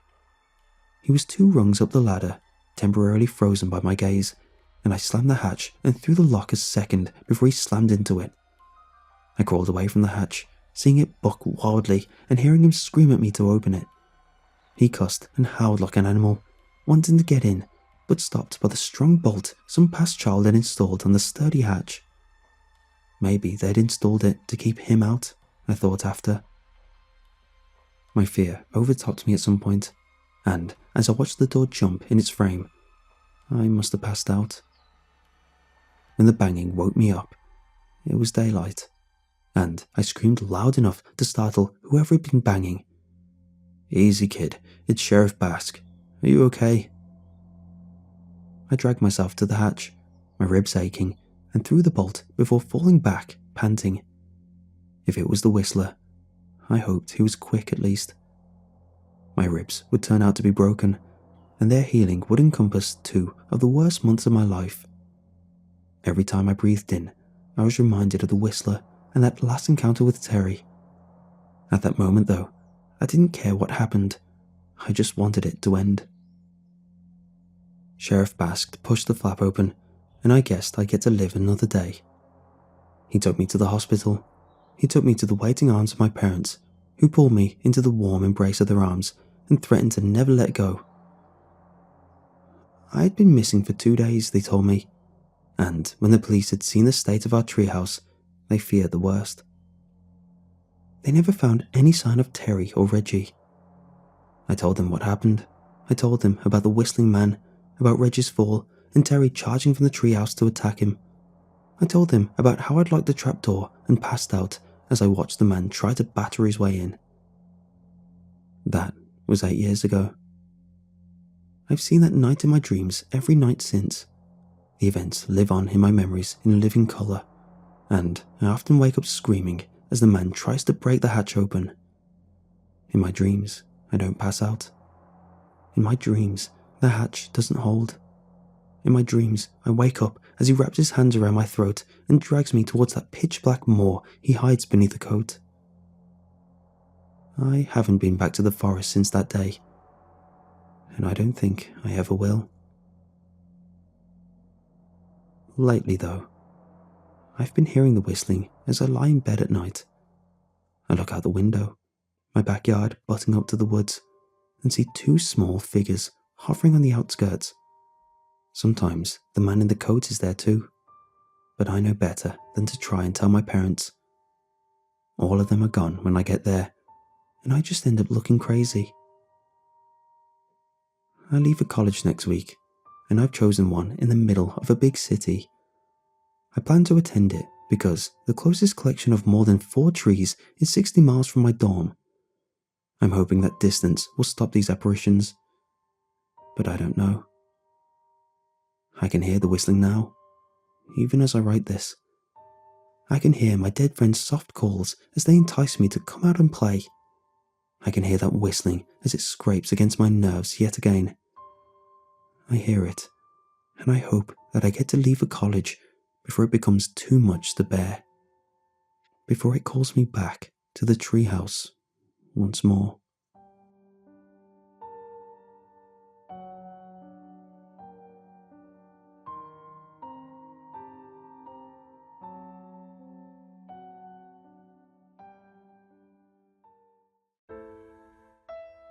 Come on, Dad, let's go. My daughter stomped a slipper-clad foot on the sidewalk as she looked back at me. I was sitting on the front steps of my childhood home, a well-loved cul-de-sac that was teeming with costumed children. The moon hung overhead, a ghostly sickle that presided over this Halloween night, and I was seated with my back against the smooth stairs and found my eyes tracking up the road. The children laughed and screamed as they stalked by. The street was a sea of superheroes, video game characters, colourful animals, and everything in between. I let my eyes drift past the exciting pageantry though. I was looking for one costume in particular. My mom smiled at me, slipping her hand into my daughter's and giving her a little tug. Come on, hon, your dad's waiting for someone. We'll go trick-or-treating while he waits. My daughter looked interested. Who are you waiting for, Daddy? Of course, she wouldn't have remembered from last year. She had been excited about trick-or-treating, showing off a Wonder Woman costume, and swinging between my wife and my mom's hands while they walked. However, my wife was 6 months pregnant this year and had opted out of the hour drive to get to my mom's house. She just smiled at me knowingly as I left and told me to say hi for her. My mom soothed her hair as it sat under the tall princess hat. It's an old friend, dear. Your father meets him here every year. Well, you're going to miss out on the candy, my daughter said incredulously. I smiled. That's okay, Kat. You go have fun with Grandma, okay? She glanced back as they walked back onto the cul-de-sac, but was soon lost in the crowd and probably wouldn't think any more about the conversation. I leaned back, getting comfy as I waited for him to arrive as I did every year. In many ways, he was what I looked forward to most about this holiday. The candy was nice, the costumes were great, but seeing him was why I always came home on Halloween. No matter where I was, no matter what I was doing, I always came home for this one night in particular. This was the night I got to see him. This was the night I got to see Snarf. Snarf was a mutt, a bull terrier mixed with a basset hound mixed with God knew what. We grew up together. He was just a pup when I first got him, and he was my best friend for many years. I got him in kindergarten, which had been a difficult time in my life. I'd been sheltered, my mother just a little bit overbearing, and I'd never been around so many kids in my life. I was not what you would call a popular kid. I had thick glasses, I was overweight, and my isolation had made me painfully shy. The other kids who had gone to daycare and Cub Scouts and T-ball together, took one look at me and dismissed me as a social outcast. It's rough to be alone at 5 years old. My mom thought a dog might help my confidence, or at least ease some of my shyness. I think she really just wanted to make me happy, to see me come out of my funk, and she thought that something to love me back might help with that. My mom worked 12 hours a day, 6 days a week, and often I was left to the care of my grandmother. She loved me and always doted on me, but she wasn't always up for the games a 5-year-old would be interested in. Now, I think that Snarf was a way for her to alleviate some of her guilt about leaving me alone so often. Whatever the reason, I loved her for it. We found him at the Humane Society, this little smiling puppy, and when he put his feet against the glass, I was already in love. He sat in the back seat with me the whole way home, head against my stomach, panting happily as I scratched him behind the ears. He was that rare an animal whose temperament never led him to jump up on people or bark for no reason. His accidents were few and far between, and he was easy to house train. We called him Snarf because he had a deviation in his nose that caused his barks to sound like snarfs instead. He was the best dog, the only dog that I ever owned, and after he came home, I do remember doing better in school. I was less anxious around the other kids. He got me out of the house more as I ran the neighborhood with him, and when I entered first grade, I'd made a few friends that made the transition easier. None of them, though, could hold a candle to my friendship with that little wriggling mass of fur and ears. I was eternally thankful for the time I got with him, but it would never be enough. The trio of Disney princesses said thank you as they ran to the next house in a flurry of skirts and sneakers. A pirate wandered up and gave me his best arg, which I rewarded him for with a couple of little Snickers bars. I sat up a little and saw a small ghost, 4 legs poking out from beneath a short bedsheet, but he turned and wagged at a larger ghost who was walking him. I sat back, scanning around, hoping he wouldn't be long. I'd sit here all night if I had to. I had Snarf for 5 years. He never left the yard, always bounding and yanking when we pulled him into the driveway, so I never worried about him getting into trouble or being hit by a car. He was a good dog, a neighborhood favorite, and he would have lived a good long time. He would have, if it weren't for me. Reggie moved onto the block when I was 10. I had a group of friends that I hung out with by then, Terry and Walt and Patrick, and when the new boy had been seen unpacking boxes from his family's moving van, we had gone over to introduce ourselves. He was a big kid, tall and muscular, and it became apparent very quickly that he was going to be trouble. 5 minutes of conversation was enough to let us know that his interests were different than ours. He had scoffed at our comic books, asked if we were babies when we'd asked about action figures, and had grinned at us when we asked about playing basketball in a way that made us nervous. He was a large, sneering boy, and we all decided to keep our distance from him. But he lived on the block, so inevitably he found a place in our games. We were playing baseball when it happened. Reggie had seen us setting up and inserted himself into the game as he usually did. We never invited him, he always just showed up, and we were too polite to tell him to buzz off. The problem was that Reggie didn't always play by the rules. We had been correct in our assumptions that he liked to hurt people. He had nearly broken Patrick's wrist when he fouled him during basketball, and he had shoved Terry off his bike, skinning both his knees in the fall during a race. None of us wanted to play with him, but we were too afraid of him to tell him to go away. The second he wandered up, I heard Snarf growl from my yard. Reggie was the only person I'd ever seen elicit a growl out of my usually good-natured dog. Reggie had quickly learned not to come into my yard, as Snarf would not tolerate him, which was fine with me. Unlike the others whose houses he frequently came to, Snarf kept him out of my yard and his fingers off my stuff. I was careful to keep Snarf inside though, when I wasn't outside. I'd seen the way Reggie's little pig eyes narrowed when he looked at my dog, and I was not too fond of it. I wished I'd just put him inside when he started growling that day. Reggie was up to bat, and we all prepared to get out of his way as he ran. Reggie did not believe in dropping the bat after he hit the ball, as the bruises on our ankles could attest, and as the ball went sailing off down the street, I dashed it. Reggie came running around first base, Terry and Patrick nearing the other 2 bases as Walt moved off the manhole we were using as pitcher's mound to cover home.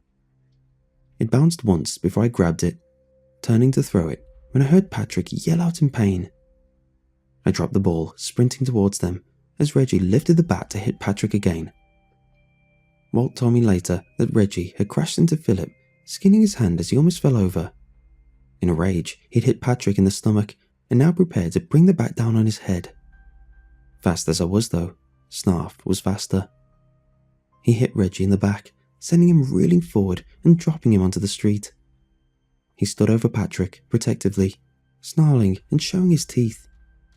Reggie was getting back up, shaking his head, but Snarf did not continue his attack. He just stood over Patrick, the boy still frozen in surprise and fear as Reggie got back onto his feet. His knuckles turned white against the handle of the bat, and I saw him turn in slow motion. I was running for Patrick, Walt and Terry were running for Patrick, but none of us got there in time to make a difference. Snarf was staring daggers at Reggie, but when I called his name, he looked towards me, tail wagging as he looked at me. The bat crashed down on Snarf, and the pitiful noise he made sent a shot of glass through my guts. Walt and Terry arrived in time to grab Patrick under the arms and drag him away from the scene. I hit Reggie as hard as I could around the waist, dropping him to the concrete and sending the bat clinging across the pavement. Reggie hit his head on the concrete, and as the wind oofed out of him, I saw his eyes glaze a little from the impact. I got off him, picking up the bat and yelling at him to get out of here. I told him not to come near me, my friends, or my dog again. I said some of the adult words I knew, the cusses sounding high and whispery as I fought back the tears, and Reggie scrambled home on his hands and backside. When I turned to look at Snarf, it was already too late. I found myself glaring at Reggie's old house as I watched a pair of Transformers walk off with their chocolate. The house was occupied now, but it had been empty for quite some time after that Halloween. Reggie's parents had refused to believe that their son had killed a dog, and when they told my mom about the scratches and scrapes their son had come home with, it was decided that we would drop it and not involve the police. Reggie's parents are threatening to sue us for hospital care. I can't afford something like that, sweetie. I'm sorry about Snarf, but if we call the police, we'll be in trouble as well. She had told me this, and I'd seethed in my 10-year-old heart. I saw a blonde kid with a crew cut walk up, dressed in a karate gi, and I almost didn't pass him anything. Reggie still on my mind. This kid could have passed for Reggie once upon a time, but his eyes didn't have that evil gleam in his eye. I smiled at him and nodded, and he left with a mock salute. Reggie had been bigger. Reggie had been meaner. But in the end, Reggie had not been braver. I'd been inconsolable after the death of Snarf. I'd pretended to be sick for a week, my mother letting me in the wake of my sadness. My grandma stayed with me, and she never pushed me as I moped around the house. We were sitting on the couch one afternoon, her arm draped around me, and she told me something I would never forget. I know you miss your friend, but you can't let his death be the end of your life. You have to live for both of you now. It's what he would have wanted. I looked up at her with big, swimmy eyes. But I miss him. She smiled. I know you do. It's almost Halloween though, a time when they say the ghost of our loved ones can walk the earth again. Maybe, just maybe, his love will be great enough to bring him back to you. That made me think. If ghosts and spirits could walk the earth on Halloween, then maybe Snarf could too. I spent the rest of that month in a little better mood, waiting for Halloween night so I could see if Snarf would come back for a visit. Mom had to work on Halloween, but Grandma was home with me, and I sat in my room and watched out the window, hoping to see him. The costume masses began to swirl and run, but I didn't have time for that. I wanted to be there when Snarf came home. When my friends came to see me, they begged me to go trick-or-treating with them. I hadn't been out to play since the incident, and they wanted me to join them. Each of them were dressed as a different Power Ranger, and Terry said that his grandma had sent him a second costume if I wanted to use it. I had a feeling that he brought it in case I decided to come out with them, but I still didn't want to go.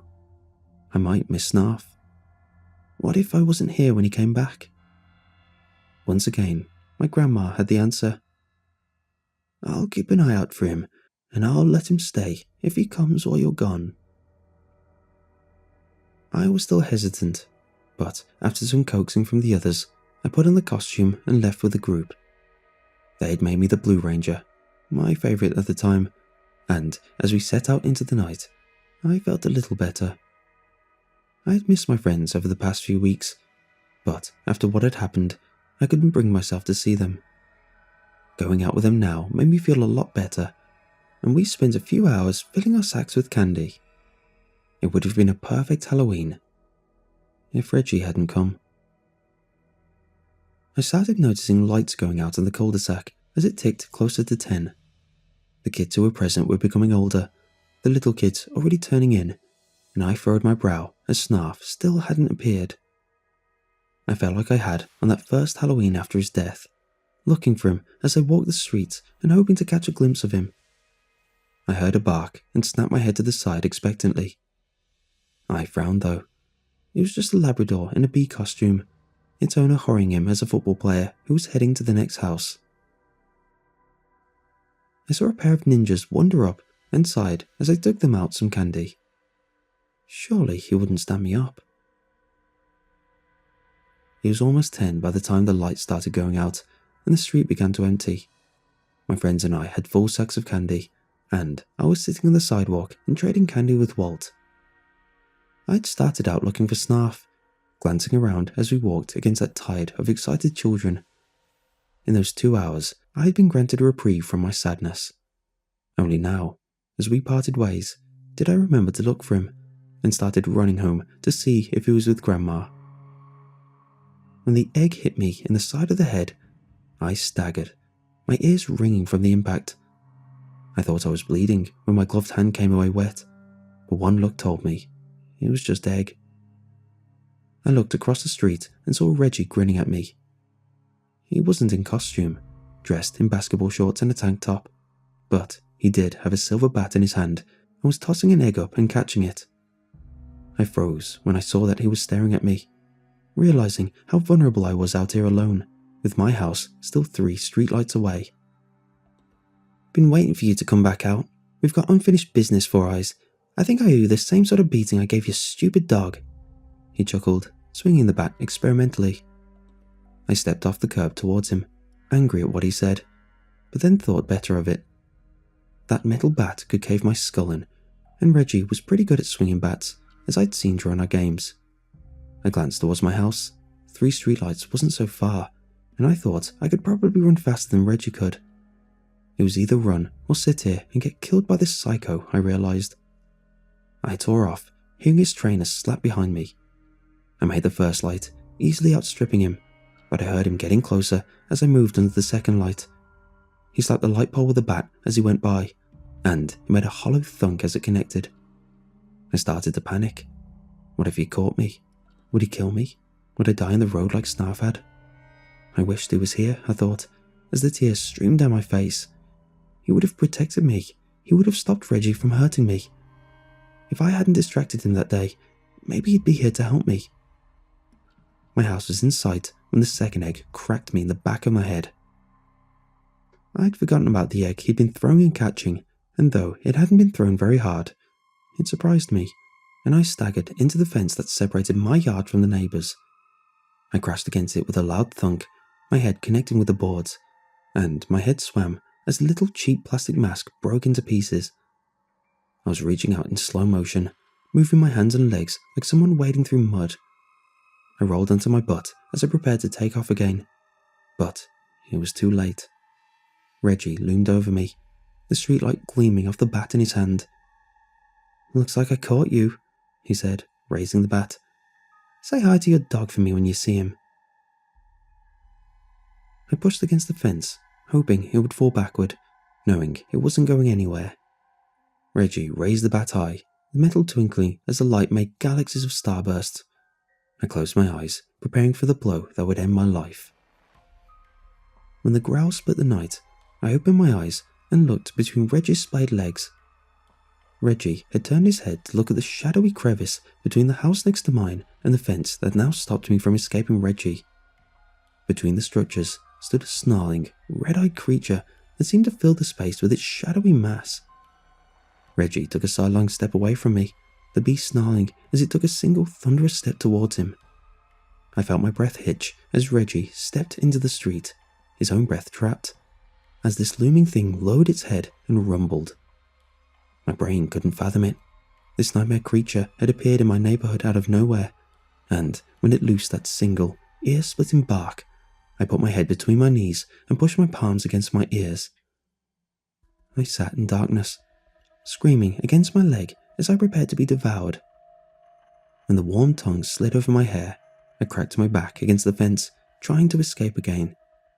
Then, I opened my eyes, panting like a trapped animal, and was looking into Snarf's panting, grinning face. Reggie was gone, his bat lying in the street, and I wrapped my arm around my lost friend and laughed as he licked my cheek. I pressed my face against his familiar short fur, and my sadness, my pain, melted away as his doggy tongue bombarded me. That's how my mom found me, laughing with my back against the fence as her headlights dissipated the ghostly dog licking me. That was 20 years ago. Snarf had come back every year since, visiting me on Halloween night. When Mom didn't come right out and say it at first, she was upset about my injuries, but she told me later that she had seen Snarf for a few seconds before her headlights hit me. After I told her what happened, told her how Reggie had ambushed me, she called the police. She gave them the bat, told them he had been a problem, and started a process to have a restraining order placed against him. She was tired of being bullied by Reggie's parents, as tired as I was of being bullied by Reggie. Reggie's family moved shortly before the order was finalised. I've never seen him since, and I'm quite happier for it. I watched her walk up the front walk now, my daughter in her arms as she sleepily held onto a sack of candy. She was stumbling on the way back. I think we're going in to have some cocoa if you'd like to join us. Give me a few more minutes, Mom. I think it's just running late this year. She smiled. Take all the time you need, dear, she said, walking inside and leaving me alone on the stoop. The street was emptying, only a few stragglers heading for home, and I glanced around furtively. Where was he? Had he forgotten about me? 20 years was a long time to visit someone who wasn't a little boy anymore. Maybe he... I dropped the bowl when that ghostly cold nose prodded my hand. I looked down to find Snarf, tail wagging, as he smiled up at me from the front lawn of a house he had loved as much as I had. I wrapped my arms around him, and it felt like coming home all over again.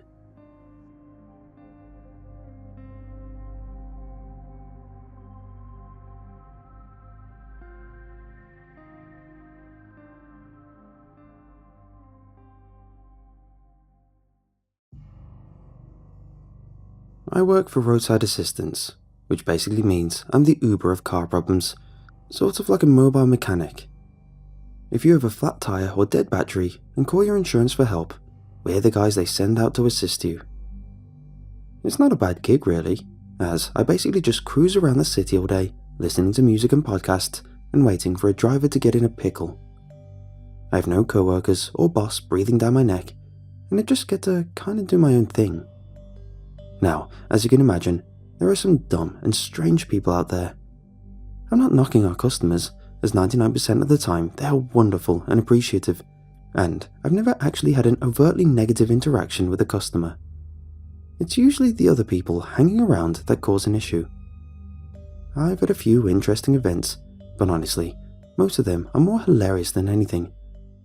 This obviously isn't exactly the place for that, but other than a few slightly uncomfortable situations, I've only ever had one incident which I would classify as downright terrifying. It happened to me a few months ago, and ironically, it had nothing to do with a customer. I haven't told anyone about it until now. It's just very difficult to understand.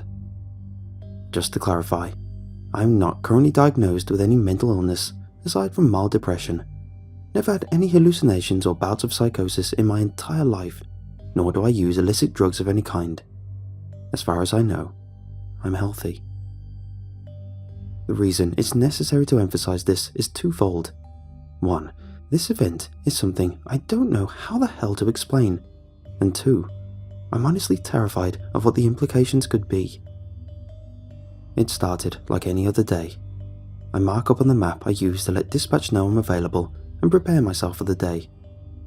I got flooded with like 5 calls right off the bat and was basically hopping from one call to the next without any downtime in between. I prefer when it's that busy, because I make more money and the day goes by faster. Around 9 PM that night, and things finally started to slow down a bit after. After changing a woman's tyre in a Costco parking lot, I realised I didn't have any other waiting calls. There was a Walgreens across the street, and I decided to just park and wait for another call. I browsed through YouTube and Reddit for maybe half an hour before realising I was hungry and deciding to do something about it. The area I was in was basically at the furthest point in my patrol, and I wasn't really familiar with the area. After googling what restaurants were nearby, I found a Taco Bell and punched it into the GPS.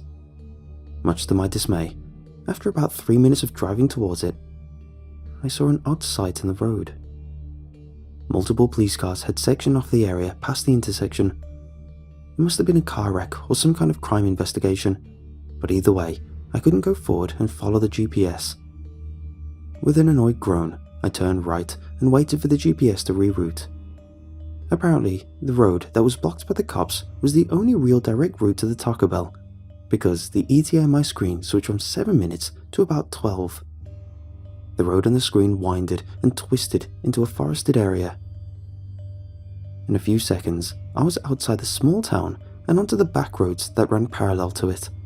Thick walls of trees lined both sides of the road, and the sparse light from the town soon diminished in the rear view. A steady torrent of rain was dripping down on my windshield, kept at bay by the rhythmic swipe of my wipers. Before long, the only source of light was that beaming from my headlights. I kept driving and saw no other cars along the road. A few minutes later, and a sudden annoying yellow light popped up on my dash just as the road came into view on my left. My eyes drifted down, already anticipating the oil level light that routinely flicks on. I drive a Subaru, which has an annoying tendency to burn oil, and every once in a while I have to top it off. I try to do it as soon as possible to avoid unnecessary engine wear, so when I saw that light come on, I pulled my car to the side of the road, flicked on the hazards and popped the hood. I stepped out, oil jug in hand, onto the side of the road at night, in a place I wasn't familiar with on a rainy, ominous evening. Nothing bad has ever happened to anyone under those circumstances, right? To the chagrin of some, no serial killer attacked me, and no evil cryptid dashed out from the woods to try and eat me. My .44 Magnum is kept on me at all times when I'm on the road, so if anything would have done that, I would have fired without hesitation. I had no reason to do that though, and the night was quiet, filled only by the gentle pitter-patter of falling rain. I twisted the cap off, added half a quart, and shut the hood without incident. The GPS was squawking orders at me as I got back inside my car and shut the door. The clock on my dash read 10:36 PM, which was actually an hour fast because I don't bother changing it for daylight savings. I usually just go off the time on my phone anyway, and that little detail may not seem relevant, and in the moment, I didn't think it was either. I'm 100% certain it was the case though, just so we're clear. The GPS painted a trail which continued straight on the road. To my left was a single road, and a couple 100 yards down it was a row of houses.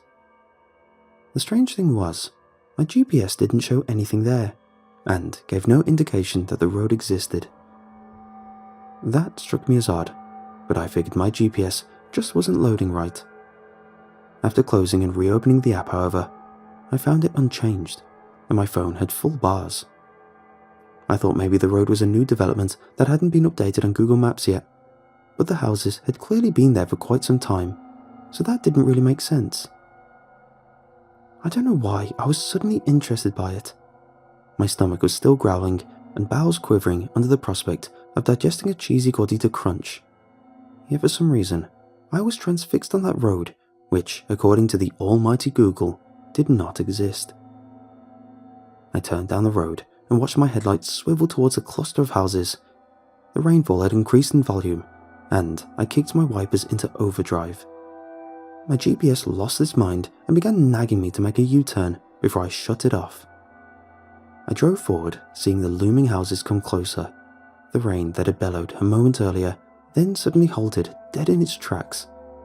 My wiper blades continued to scrape across the clear windshield for a few seconds, making an annoying whining noise because they should have been replaced like 2 years ago, but I still haven't got around to it. I shut them off and it confirmed the rain had stopped falling entirely.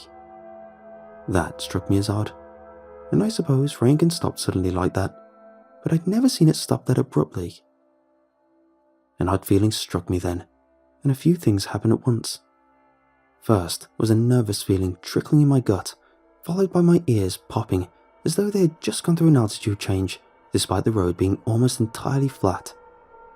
A random zap then slithered through my brain, as if struck by electricity, but disappeared as suddenly as it had appeared. The foreboding feeling of dread seemed to grow deeper the further I went, but my curiosity was still stronger. I realised ignoring your gut is like the biggest mistake everyone makes in the horror movies, and I know I'm a dumbass for it, but I didn't feel I was in danger. It was just an insatiable curiosity. I reached the houses a few seconds later and saw no lights coming from within them. Upon closer inspection, I realised the houses were unlike any I'd ever seen. The architecture was ornate and altogether foreign, with spiralling columns and odd, waving groves around the base. The walls were slanted and smooth, looking like whoever built them was either severely drunk the entire time or aimed to build something entirely different to anything ever seen. I wish I'd taken pictures, but I was too enamored with what I was seeing at the time to consider it. The houses all seemed built in a similar style to that first one, and they looked like things that would have been more at home in the Star Wars universe or something. I could have almost written them off as some eccentric architect who just wanted to build something unique. But that wasn't the only feature. The numerous cars that lined the neighbourhood were also different. They all had four wheels like any other car, but I couldn't identify any of the makes or models. I'm usually pretty good at that too, because it makes my job a lot easier when searching for a customer. But I didn't recognise a single one, or even the logos on the back of them. My plausible explanations further dwindled at that point, and it first occurred to me that I was witnessing something truly weird. The road eventually curved and rounded to continue deeper into the neighbourhood. Those odd homes stood silent as Templars along the way, and they seemed to go on for quite some distance. Around the corner, the road forked in three separate directions.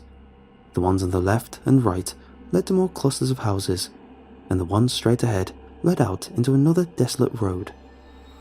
I then noticed a few trees in some of the yards and sidewalks.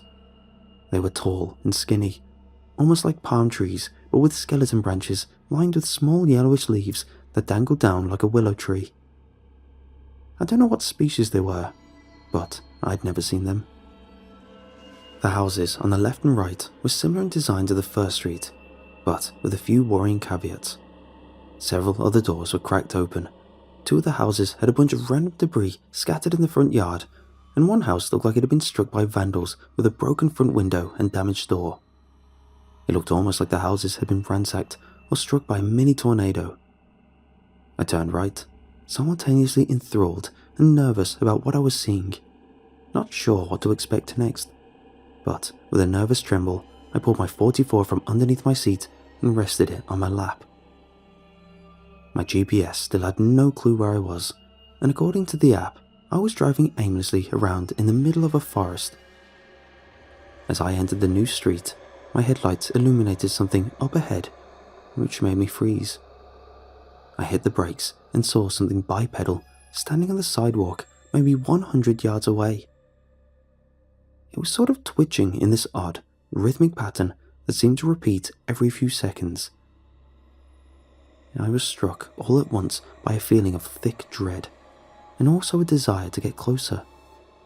I thought maybe it was someone in trouble, and that they could use help, but I also desperately wanted to turn back. I drove onward, creeping closer and closer to the unnerving scene. My headlights finally revealed the images they'd hinted at earlier, and my jaw hit the floor. It looked like a person, 2 arms, 2 legs, and a humanoid head, but it was fuzzy, undefined, like I was viewing it through water. It almost seemed stuck in what I can only describe as a looping animation. It stood upright, and its head tilted back to what had to have been a very uncomfortable angle, before twitching for a moment and resetting at its original position.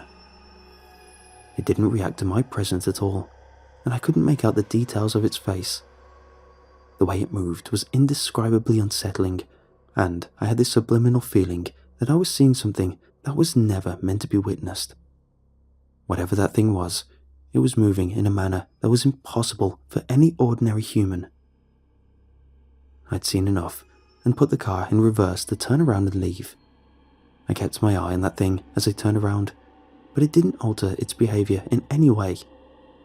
As I flipped my car around, my heart sunk deep in my chest as my eyes beheld something I'd missed earlier. There was another one. It was on the driveway, hidden behind some odd vehicle from my original vantage point. It was humanoid like the other one, but it had no lower half, no legs. It was just a torso with arms and a head. It was crawling down the driveway before reaching a certain spot, twitching and transporting back to its original position and repeating it all over. Just like the first, it didn't seem to notice me, or maybe it wasn't even capable of it. The red flags in my mind sprung higher than ever before, and I realized I had no explanation for what was going on. I just wanted to leave and hit the gas pedal, bound for the same exit which I had entered through.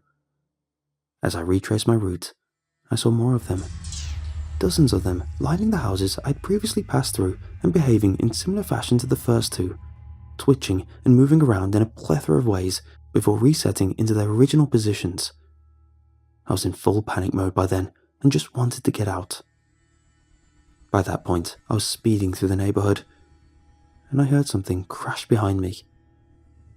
In my rear view, I saw something enormous rise in the trees. It was shrouded in darkness and consisted only of a shadow. The thing rose several dozen feet taller than the trees around it, and its head slowly split open in an ocular shape, like one giant eye. An immense blue light beamed out from the opening socket, and it swiveled towards me. I heard the ground quaking behind me as the thing lumbered towards me, its eldritch gaze glaring and effervescent. I held my breath and slammed my foot down, causing my engine to roar loudly and my car to rapidly accelerate. I reached the end of the houses where I had entered, and the rain suddenly returned to pelt my car. I slammed my foot on the brake as my car came dangerously close to flying into the ditch. It groaned and screeched as my car slid to a stop in the middle of the road, the scent of smouldering rubber filling my nostrils. I took a moment to level out my breaths and muster the courage to look in the rear view. There was nothing there. No sign of anything that I'd seen earlier. I was back in the same spot I'd pulled over to refill my oil, without a clue as to what I'd just witnessed. It got even weirder than that though. My eyes caught a glance at the dash, and the green LED light showing the time on the screen. 10:36 p.m. I know for a fact I was in there for at least 10 minutes, and yet time hadn't passed at all.